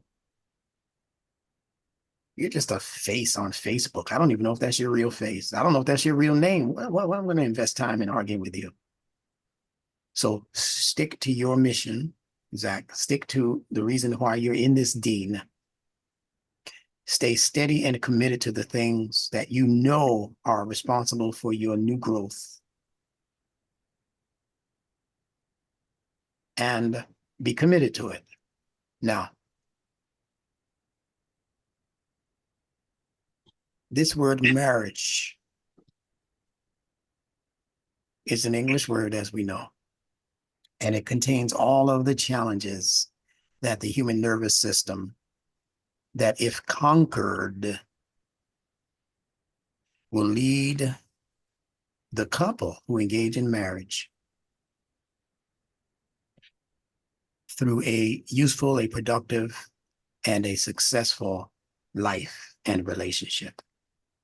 Marriage contains warfare on the emotional level, the water level, the level of the letter M, and the letter R that's in marriage represents fast movement. So MR, anytime you see it in a word, it represents water that's moving quickly, emotions that are moving through you quickly.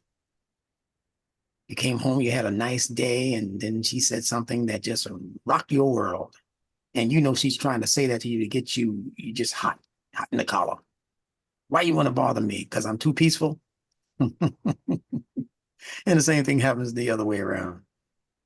Man's been home all day. He ain't got no job or nothing. He ain't got no friends. And she's out there in the corporate world. She's working. She's making that money. She's coming home. She's feeding her family. And he's mad because she's working and he's not.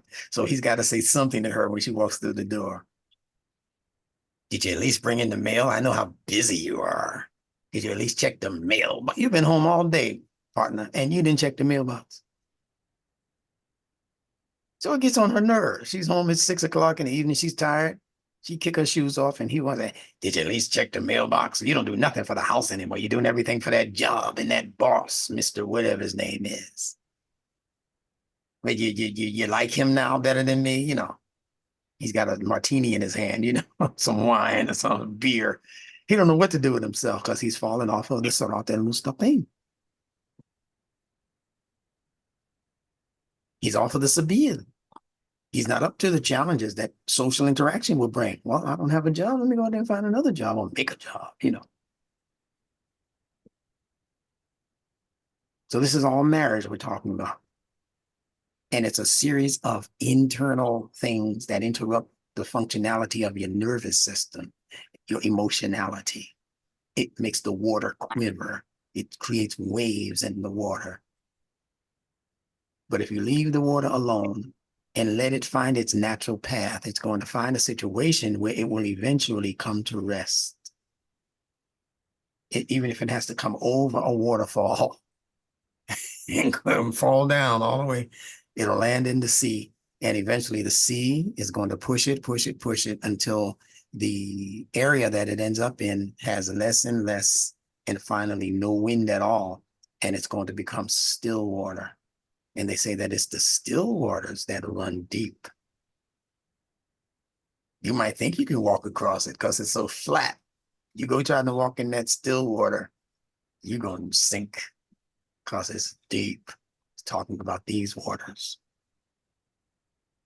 When your moral decision making has become rested, it will support you. That's what it means by walking on water in the Bible for Jesus. His moral and his emotional nature had become so much of an equilibrium, so much of just a solid platform for him. Said, okay, y'all want to stone these hoes? This is Jesus speaking in the Bible. Come on, get together, Peter, Paul, Mary, whoever. I don't know who else he had around him. You want to stone these prostitutes, these hoes? Yeah, Jesus, let's do this. All right, tell you what. This one, that one, the third one, get your rocks together. So pull them together, bring those rocks. See, this is Jesus practicing the art of human, what do you call it?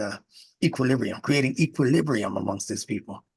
So he said, okay, y'all ready? And you see them guys, man, they trying to pick the biggest rock they can find to hit this hole in the forehead. He wants to see her bleed, that kind of thing. These are some masochistic macho men around Jesus. So they pick up that big rock, you know what I'm saying? They ready to throw. And they all draw back. And Jesus said, wait a minute. I forgot to tell you this. Let the one among you who has no sin cast the first stone. And all you could hear around there was boop, boop, boop, boop, boop, the stones falling to the ground. Boop, boop, boop. Because they knew they were going to be put on the spot if they were the first ones to throw the stone. Now we're going to be looking at them to see who are these Puritans who never made a mistake, who never committed a sin. And the word sin, for people who don't know the etymology of that word, it has nothing to do with gambling or drinking or prostitution, all these things that we call sins. That's not what the word means. The word sin means to miss the mark. Just like if you're what do you call it, archer, and you got your eyes set on the target, and something happens in your nervous system, a loud sound or something, and you let the arrow go, and it goes way off of the side of the target. That's called sin in the English language. You can look it up. It's just missing the mark. You got to start over again. And that's how human life is. We miss the mark over and over and over again. Mm-hmm. Because the intellect becomes disturbed to the point where the nervous system just can't handle it. You're too busy thinking about the wrong things, or you're too busy thinking about too many things at one time, and you miss the mark. So you got to go collect your arrow and start again. So even those Puritans had to admit in public that they were not as pure as they were pretending to be. So the letter M is water. The letter R is movement. And remember, these two letters are also in the mother of Esau's name, Maryam. And she was a nervous wreck at one point too, to the point where she almost fainted. When she was pregnant, she almost blacked out. She said, I wish I had been a thing unthought of. You know what that means for a pregnant woman? She's not just saying that that this pregnancy is so much of a burden on me that I wish I was never pregnant. She said that I wish I had been a thing unheard of. That means she wished she was never born. Can you imagine the level of pain that you were in, that you say, not only do I wish this pain was gone, I wish I was out of here.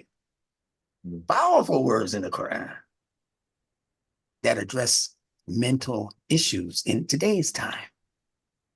Depression, for instance. Clinical depression being addressed right there in that ayah. That's where we should be right now, studying on that level. How are we going to help the world instead of just repeating these fairy tales that they taught us at the madrasa and in the masjid and in the temple and in the synagogue and in the church? How are we going to help the world? By studying these techniques that I'm sharing with you right now. All right. You have a light. You have a light in that room because Yeah, I was gonna say, you're about to one minute, disappear. please. Okay.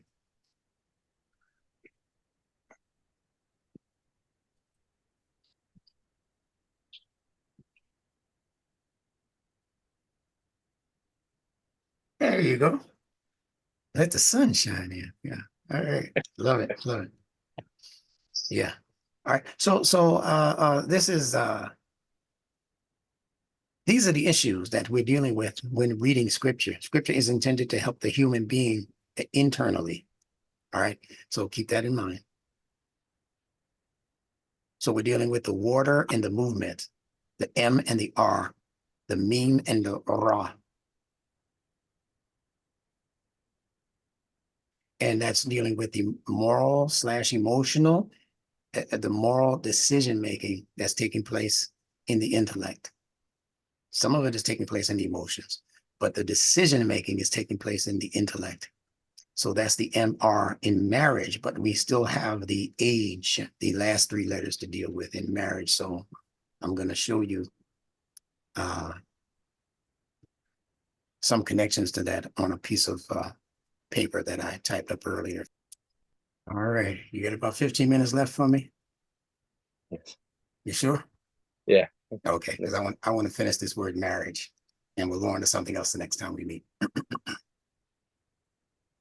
And I'll go more traditional next time we meet because I know what you're looking for. But I had to set the table because there's a lot of other goodies you can be eating from while you're attempting to understand what marriage is and what relationships are and how to choose a mate and all of those different things that we love to hear about. So the last part of this is the suffix of the word marriage, which is AGE.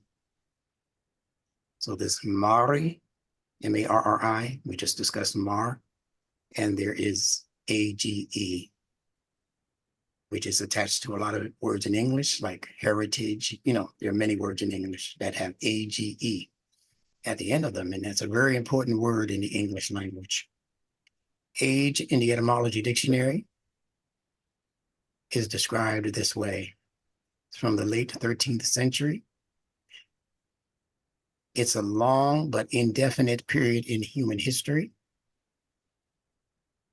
It means lifespan, maturity, earlier, adage, A-D-A-G-E. That's a word that's new to me. I'd have to look that up. Period of life, years, eternity. And it's from a root word that means vital force, life, long life, eternity. Now I'm going to bring up a page to explain the rest of what this 3-letter word means. Bear with me. Okay. So I'm going to be giving you a deep breakdown, but enough for you to handle, of the 3 English letters that are represented in the word age. And then you're going to be able to connect these letters conceptually to the framework of marriage and relationships. Any questions? Okay. It's clear to see, as I also depict in my book called Nunetics, that the minuscule letter, that means the small letter A, represents one of the things that it represents is the idea of an ancestor. An ancestor. someone who began a long time ago and has produced a heritage that is still in existence now. So if you look at the letter A as a pictograph, that's what this is, a pictograph. It was designed after the pregnant woman who was squatting down in order to give birth. This is how most people around the world used to give birth. Before some wise somebody said, throw your legs up in the air and let's pull this baby out of you going against the gravity. Who thought of that one? Most people in the ancient Native American societies, African societies, I'm sure places in Europe, I don't think anybody was putting their legs up in the air in history to give birth when it's much easier to just have her squat down and let gravity do the work. Now they need forceps, you know. They used to use metal forceps, grabbing the baby by the skull, by the brain, and, you know, babies were coming out brain damaged. Then they said, well, we're going to be a little bit more humane. And instead of metal forceps, we'll just invent some plastic forceps. But they're still doing forceps. But a woman can go into the hospital now to give birth, and she can request that she have this kind of birth, sometimes even underwater in a pool. Because that's how people used to have babies for, oh man, thousands of years. Okay. And this minuscule letter A is simply a pictograph of this position. You can see it very clearly, correct? Yeah. All right. So remember, we're talking now about ancestor. We're talking about the word age and what it means phonetically, alphabetically, and so forth. Now, the next letter is G. The minuscule letter G, the small letter G, is a composite. This is what you have to understand about English alphabet. That means it's comprised of different pictures of things, not just one picture of things. Arabic letters are comprised of one picture of things, like the letter Sin. It's the picture of your two front teeth. You understand? The letter Bait or Ba is a picture of something falling into a cup. Something in a cup being contained by the cup. All right. But the English letters, they're composed of different ideas, each of which have their own unique meaning. So every one of these shapes in the English letter system have their own singular and unique meanings. The capital A, they fashioned that after the capital pyramids in Giza, Egypt. The capital A. The small a, they fashioned it after what I just told you about, the pregnant woman about to give birth. And then you are supposed to be swift enough mentally to start connecting these pictures to ideas that surround that reality. What else is happening around the woman who's giving birth? What's her mental state? What's her emotional state? You see? What happens after the baby gets here? After the baby gets here, she becomes, think about this, she becomes dead as a pregnant woman. Not as a life form. She becomes dead. She's no longer pregnant.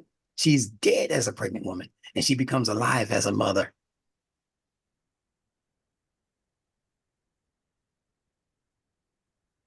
Is that like amoral, apolitical? Ah, you see it. It deadens the meaning of the word. It cancels it out. Apolitical, that's right. Amoral, asexual. It cancels out the meaning of the word. It deadens it. The capital A, as we know, in some cases represented the pyramid in which kings and pharaohs were buried after they died. They were chambers that were there for initiates to learn certain things, but also the pharaohs of that day and time would be buried within the interior of the pyramid, because the pyramids also had a connection to death and afterlife. That's what this is. Death as a pregnant woman, afterlife as a mother. Not afterlife after you're dead. Afterlife, meaning the life that you live after you give birth. And that's exactly what the akhirah is in the Quran, that we're calling the afterlife. It's not the afterlife after they bury you in the physical dirt. It's the afterlife after you become alive to the knowledge, to the instructions, the ayat. That's what's giving birth in you. So this minuscule letter G is a composite, a combination of the letters O and J. We're just talking the English letters right now, not Arabic. I'm showing you how the English language system was developed. So if you push these two letters together, you're going to see the combination of the letters necessary for the English letter G. Now, this is that was Times Roman. If I were to put this in a different font, you'd see more clearly what I'm talking about. Yeah, you see that font? See, that's the O. Yes. Yeah, and that's the J. See? Yeah. So this minuscule letter G is a composite of the letters O, J pushed together. The O represents descendants also, descendants, just like the round, the O-ness of the woman's pregnant belly is giving birth to the ascendants. No, ascendants is the past, right? Yeah, she's giving birth to the future descendants. Mm. So that O shape came to represent the descendants, but it can also mean above that same round shape. It can mean above. It can mean that which comes after. It could mean last, and it can also mean behind. Let's see why. It's because the descendants that are born after the ascendants, they're not underground like the ascendants. They are above the ground, living out their life until they die and become buried, right? They are those who came after those who have been already born, lived in the world, created a history for themselves, and now they're out of here. So these people, the descendants, come after the ascendants. These people came last. They're not the first. And they came behind the previous generations. So all of those meanings are connected to this shape. See, this has nothing to do with the language itself. It has to do with what the shape represented in the minds of the wise people who clocked this information into their language. So Muslims, stop thinking that the Muslims in Arabia and the Arabic and all of that is the only wisdom in the world. Stop fooling yourself like that. And I can show similar reasons for why Arabic letters are shaped a certain way. They got those ideas from other societies. So in its pictograph, it represents a tap root. So you bury a seed, the seed opens up beneath the soil, and they call the seed a dead seed until it actually opens up and begins to sprout. Then it becomes a living seed. But as it begins to sprout, which way does that root go first? Down. Downwards. And it creates what's called a tap root. It goes down. I don't have a picture of it. I was rushing to get to you. But everybody should know what a tap root is. If you don't, look it up. But this is it in Times Roman font in the English letter system. This roundness is also indicative of the seed that goes into the ground. And the word ground begins with G. The word germinate begins with a G. The word gestation, as in pregnancy, begins with a G. These words begin with these letters for reasons. Then the seed goes down beneath the surface of the soil and it opens up and it begins to sprout, but the tap root first goes down. See? Just like this G we were talking about. It goes down into the ground, creates a tap root, and then it begins to wind its way back up to the surface. So in the script G, you'll find it having this tail come up even above the circular portion of the top part of the G in script, because that's the plant coming up above the soil and doing its thing. Okay, so now we have so far, what did I say the A represented, if you can remember? Ancestors. Yes. Yes. And time, long time. Yeah. And it's all related to the word age. The word in discussion right now. Age from a long time ago up until this age. From the Stone Age up until the modern age. It's a line of descendancy. And we describe these things and these happenings, these occurrences as ages. All right. Now, the last letter, E, that minuscule letter E means out of, which is the opposite of into. This E right here that you see, it means out of. Anytime you see that E, we discussed it earlier in the words exit, right? Yep. Enter, it means out of. If you enter the house, you're out of the cold. Anytime you enter something, you're going to be out of something else. If you enter into wealth, you're going to be out of poverty. If you enter into poverty, you're going to be out of the money that you had before you lost it all. So you can apply that E to any word in the English language practically that begins with E. I used to give the example of the word Egypt. And we have the famous phrase, out of Egypt, based on what they say happened to the Hebrews that were under captivity in Egypt for 400 years, they say. So if you look at this woman here giving birth, the life force that went into her had to eventually develop to the point where inside of her was no longer compatible with her needs, and it was forced to come out of her, to exit, E-X-I-T, exit her belly. That's the E. You can see it in the pictograph if you look carefully. You have this straight line right here, which then circles around. If you can imagine the sperm going into the belly becoming big until the baby is ready to be born. It has to drop, as they call it. They say her baby hasn't dropped yet, right? And then the baby has to come out of the womb. It has to exit the womb.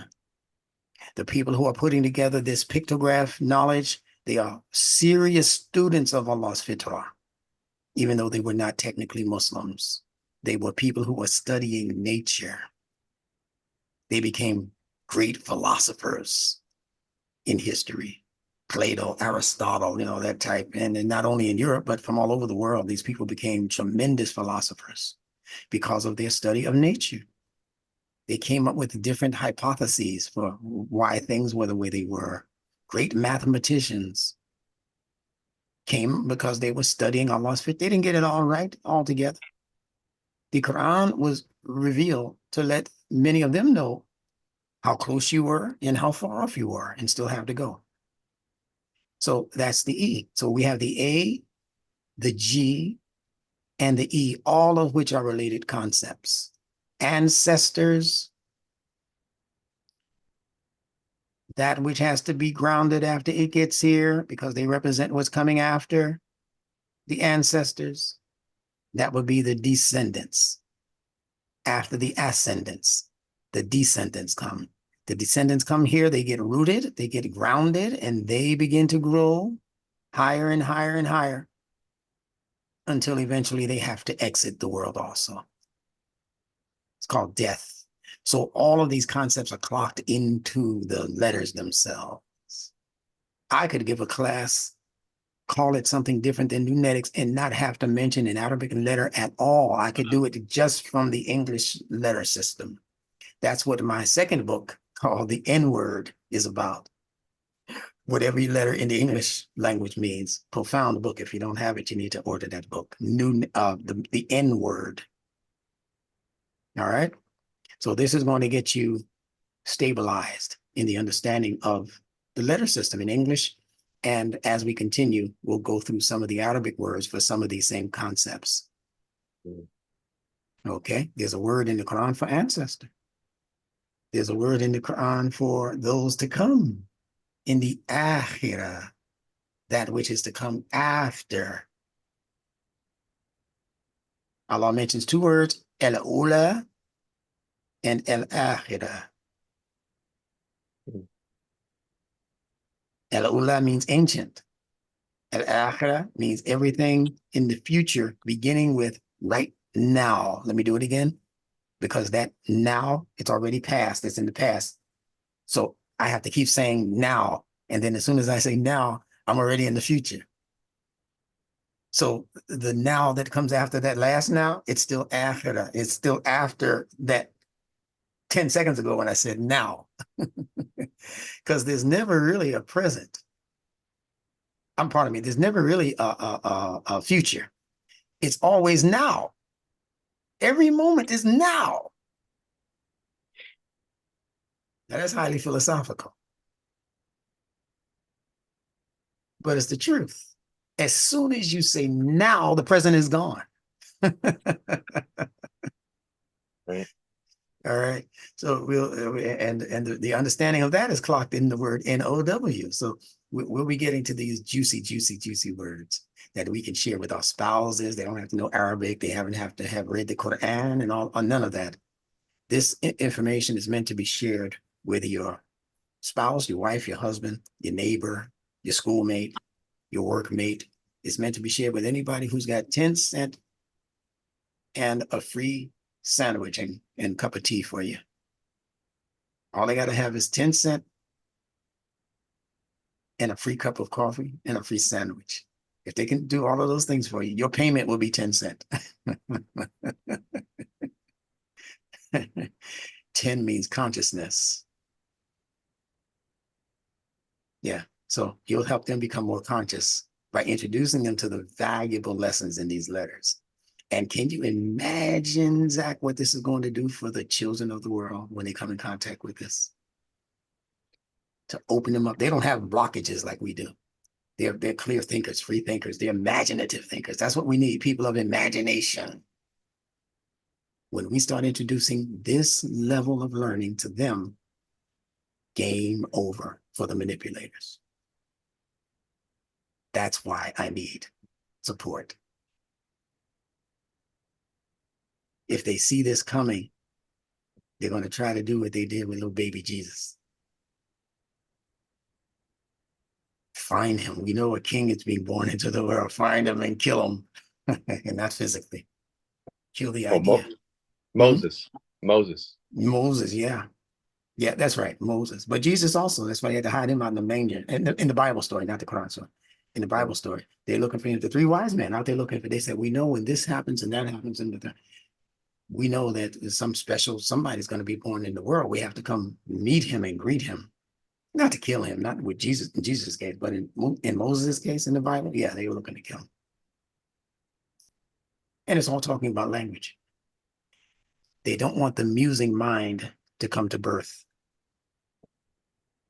They want the amused mind to stay in operation.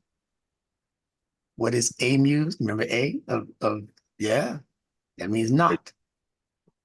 So amused means not thinking, not musing, not turning things around, not questioning things like Musa did. They want, where do you find amusement? In the amusement parks, where it's nothing but stuff that doesn't mean anything except to exhilarate your nervous system, whoa, on the roller coaster, all that kind of stuff.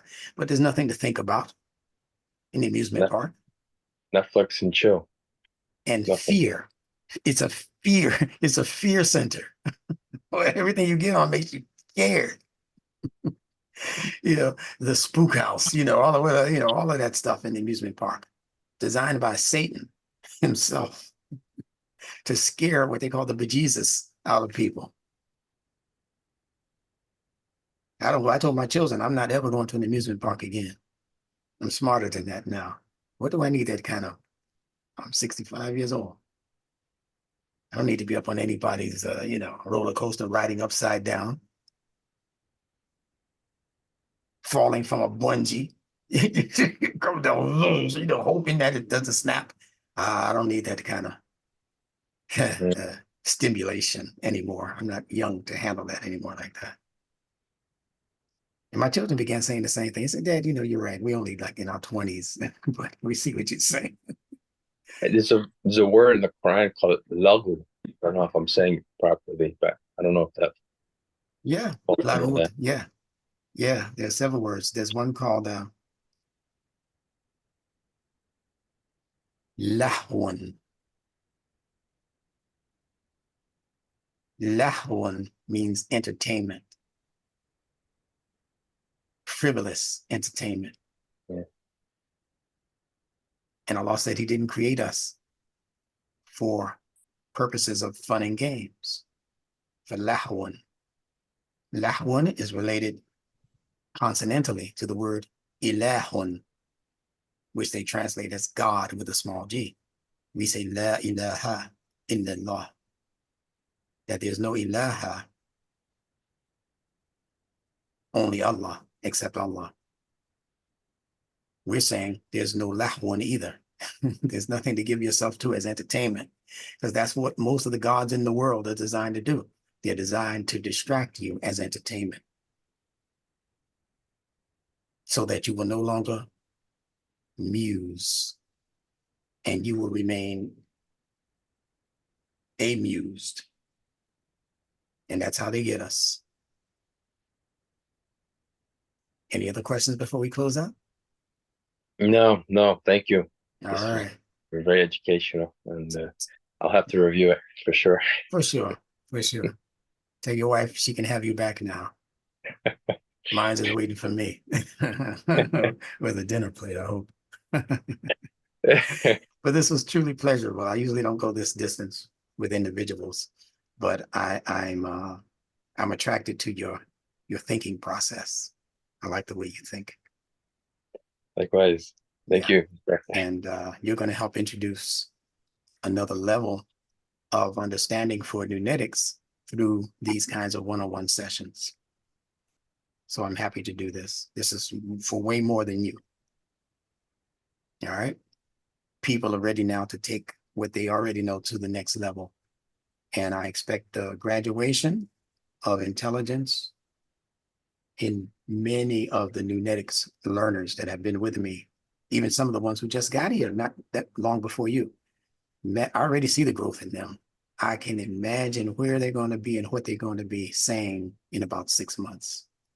So I say to them, all you got to do is hold on to the rope. Just stay connected. Live your life, do the things, take care of your responsibilities and all of that. Don't make this your wife. Don't make this your only interest.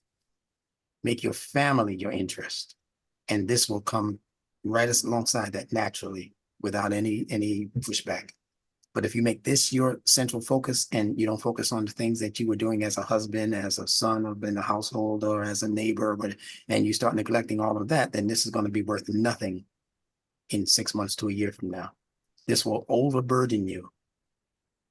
And you'll drop out like many people have dropped out thus far. Not many, but enough of them. And I know what the issues are. They started to kind of semi-worshiping this, and that's not what it's for. If anyone would be worshiping this, it should be me, and I don't. Yeah. Yeah. We always got to bring it back to why we're doing it. What's the purpose? Yes. There you You go. could know everything in the world and any knowledge, but what can you do with it? What would you do with it? That's right. If you Yeah. can't do nothing with it, you can't benefit somebody. Yeah. Listen, we go to the buffet places, China buffet and Indian buffet, and we don't go in there with the idea that we're going to eat everything that they got in the buffet. You're supposed to go in, you're supposed to say, okay, I like fish. Let me get some, some of that steamed fish and some, broccoli, and you might get two or three things. You might go back for a little dessert or something, but you don't try to eat everything in the buffet place just because they offer everything. You get sick. And that's what happens when you try to eat too much of what I'm presenting. It'll make you sick in the head. And I say that at the risk of people backing off. But I'm not looking for anybody and everybody to join this movement called Nunetics. I'm looking for specific minds that are going to help us change the course of education in the entire world. That's my boast, if I have one. We're looking to change the course of education in America and then in the world, because just amongst the Muslims, there are how many millions? 1.3 million, I think, Muslims. Is million or billion? I'm not even sure anymore. In America or the world? In the world, I think it's 2.3 million. I think. Yeah, Yeah. yeah. No, In billion. billion. Oh yeah, we're right. Billion, because in China, I think there's already 2 million or something like that. I Right. forget my numbers, but nevertheless, yeah. Billion. So can you imagine if this took off just amongst the young Muslims, school age Muslims, just the Nunetics, just the understanding of every alphabet in the Arabic language system and apply it to what you're reading in the Quran? Man, you're talking about a real revolution, bloodless revolution. And then tell the Western world we got a version for you too, using the English letter system that your best minds have given to us and advanced. But the higher ups decided that we're not going to share this wisdom with the lower downs of the people. So we're here to reverse that trajectory. That's all, just to take it out of the hands of the super rich and the super powerful and the super duper intellects, and just put it out there. Who, the best intellect sometimes come from the people who are the most deprived. Sometimes they become the smartest people. Michael Jackson became the top entertainer in the world, and he was from a very poor part of Indiana, Gary, Indiana. Steel workers and all of that. But look at what he became, a megastar. He wasn't born in Hollywood. These great minds, Tesla, how did he die? Pauper. But look at his mind. So imagine when the minds of these ghettos and these inner cities and these public education facilities, high schools, colleges, universities, and all the way down to pre-K can be taught in Nunetics. Imagine the potential that's going to be ignited. And you won't have to worry about the world of make-believe and the world of artificial intelligence in the negative sense of it, because it's a great technology, but there's a lot of it that's just being created to keep you entertained. This is going to flip the trip. It's going to trip the wires. It's going to turn that around. And children will no longer become invested in the wild games, AI stuff. That's where people are killing each other, slitting each other's throat in the cartoons now and all of that, chopping each other's heads off as entertainment. Our children are going to become not interested at all in that if they can get hold of what we're talking about. Because the two of these things cannot live in the same head at the same time. Only one RAM can rule.